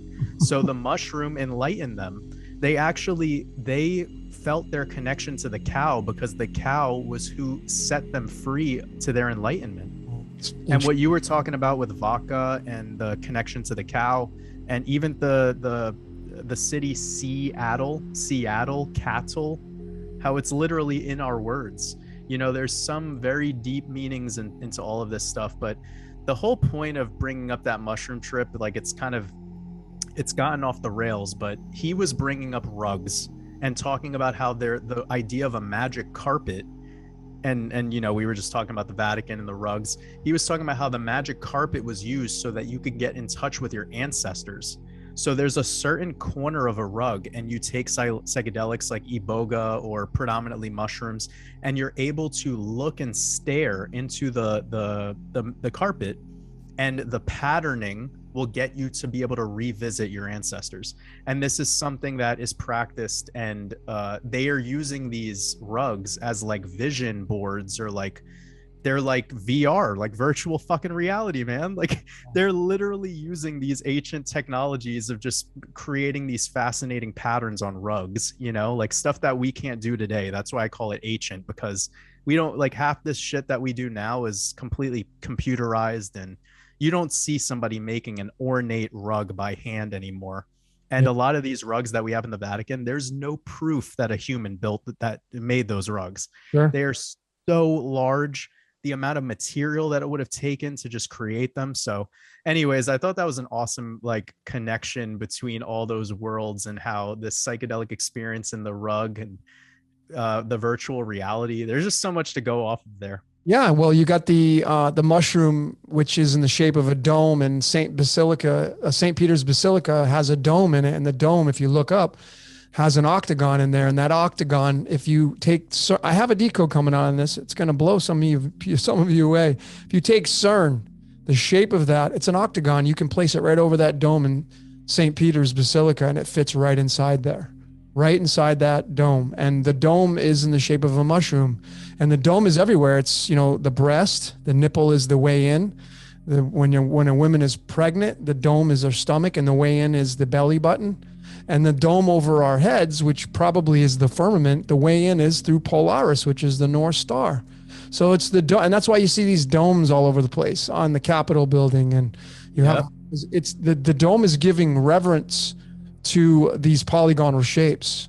And in the Vatican, and even I was living in San Miguel, the centralized part of Mexico, before my tour here. And I went into the huge church there, and I got some videos coming out and some pictures that's going to lead into this dome decoded. But in there, they even have their own dome. There's several domes, and sure enough, it's in the shape of an octagon. So this octagon is an 8-sided shape, and 8, of course, is the number of infinity, and it is the infinity symbol fits right over our eyes. So we are constantly creating past, present, and future with our eyes, as we are the visionaries of this world. And it goes right back into people calling it deception, but are these archetypes just being used to create us as the workers to push the narrative of the visualizations they're pushing out on the world stage. And it's a concept and a topic that, dude, we could sit here and talk about for hours beyond just the scope of everything we've talked about. I mean, it's a topic. Yeah, me and you are tight-roping between the definition of deception and influence. Yep. And that's a really kind of interesting place to go, because it's like, at which point do we like let go of our belief on either of those things and just have the conversation? So that's such a beautiful idea. And I also think about the octagon with the stop sign, right? Like, just stop sign. Again, we all have to agree on it, or else who shows up? The cop or the policeman. And who's the policeman? He's just the servant of Saturn, the servant of the courts. The courts are all about Saturn. So yeah, man, I actually should probably get going. I know we could keep going. I know. And I think we've been on for 2.5 hours, maybe a little bit longer, but it's been a hell of a journey with you, Jordan. And I greatly appreciate your mind. You have a very loving expression of energy, and I love the way you articulate your words. And I hope all my listeners go and subscribe to Waters Above Crypto. Start looking at his work, because he's really a genius, and I think you're a pioneer in this realm and reality. And I hope to become better friends with you as we journey along and kind of come together. Maybe we can bolt on some other people that I was mentioning and do podcast with more people. I think me and you need to do a mushroom trip together. I'm totally down for that, dude. I took some here and I just didn't do enough, you know, and I'm all about precision. So I didn't have a scale. I'd rather drop them on the scale to know exactly what kind of trip I'm going to get. But there's peyote and San Pedro here, and those supposedly are supposed to be better. So I don't know. I haven't tried those yet either, but yeah, it's not any better or worse. It's just vibrational. Like, it's about what you, and also like with mushrooms, again, like it might take a lot at first because you've never had them before, but then typically what happens is the more you do them, or the more you practice them, you need way less. Because I've had experiences where I've done a lot, and then I've had experiences where I've just done like a gram or two, and it got me to where I needed to go because I knew how to get there. Like I knew how to break through that portal. And again, like if you're someone who's exercising these ideas and thoughts the way that you do, that's really easy for you to enter the portal because you're already there. Your imagination has already got you there. Now it's just about like allowing your eyes, which are the illusionary side of it, to just be like put on relax mode. Like putting your eyes on snooze will allow you to break through that portal because it's all about the eyes. It is. Yeah, the little devils, as I like to call them, our black suns. Yeah, no doubt about it. Well, dude, it's honestly, this has been one of the most enlightening conversations I've had in a very long time. It's ranks right up there in my top 3. So I really appreciate you taking the time out of your day to give us all of your mindsets and your beautiful love energy and expressions and stuff like that. I'm looking forward to finalizing this podcast, getting it out to my listeners and yours as well. So let's definitely plan on doing another one. I don't know, and I know we're connected, so we'll definitely keep in touch. 100%, man. I would love that. Cool, man. All right, brother. Well, I'm going to end the transmission and the recording, and I'm going to say thank you to each and every one of my listeners on Decode Your Reality channel and Jordan's on Waters Above Crypto. It's been one hell of a journey, folks. Thanks for joining in and listening. Until next time, folks, we're going to see you later.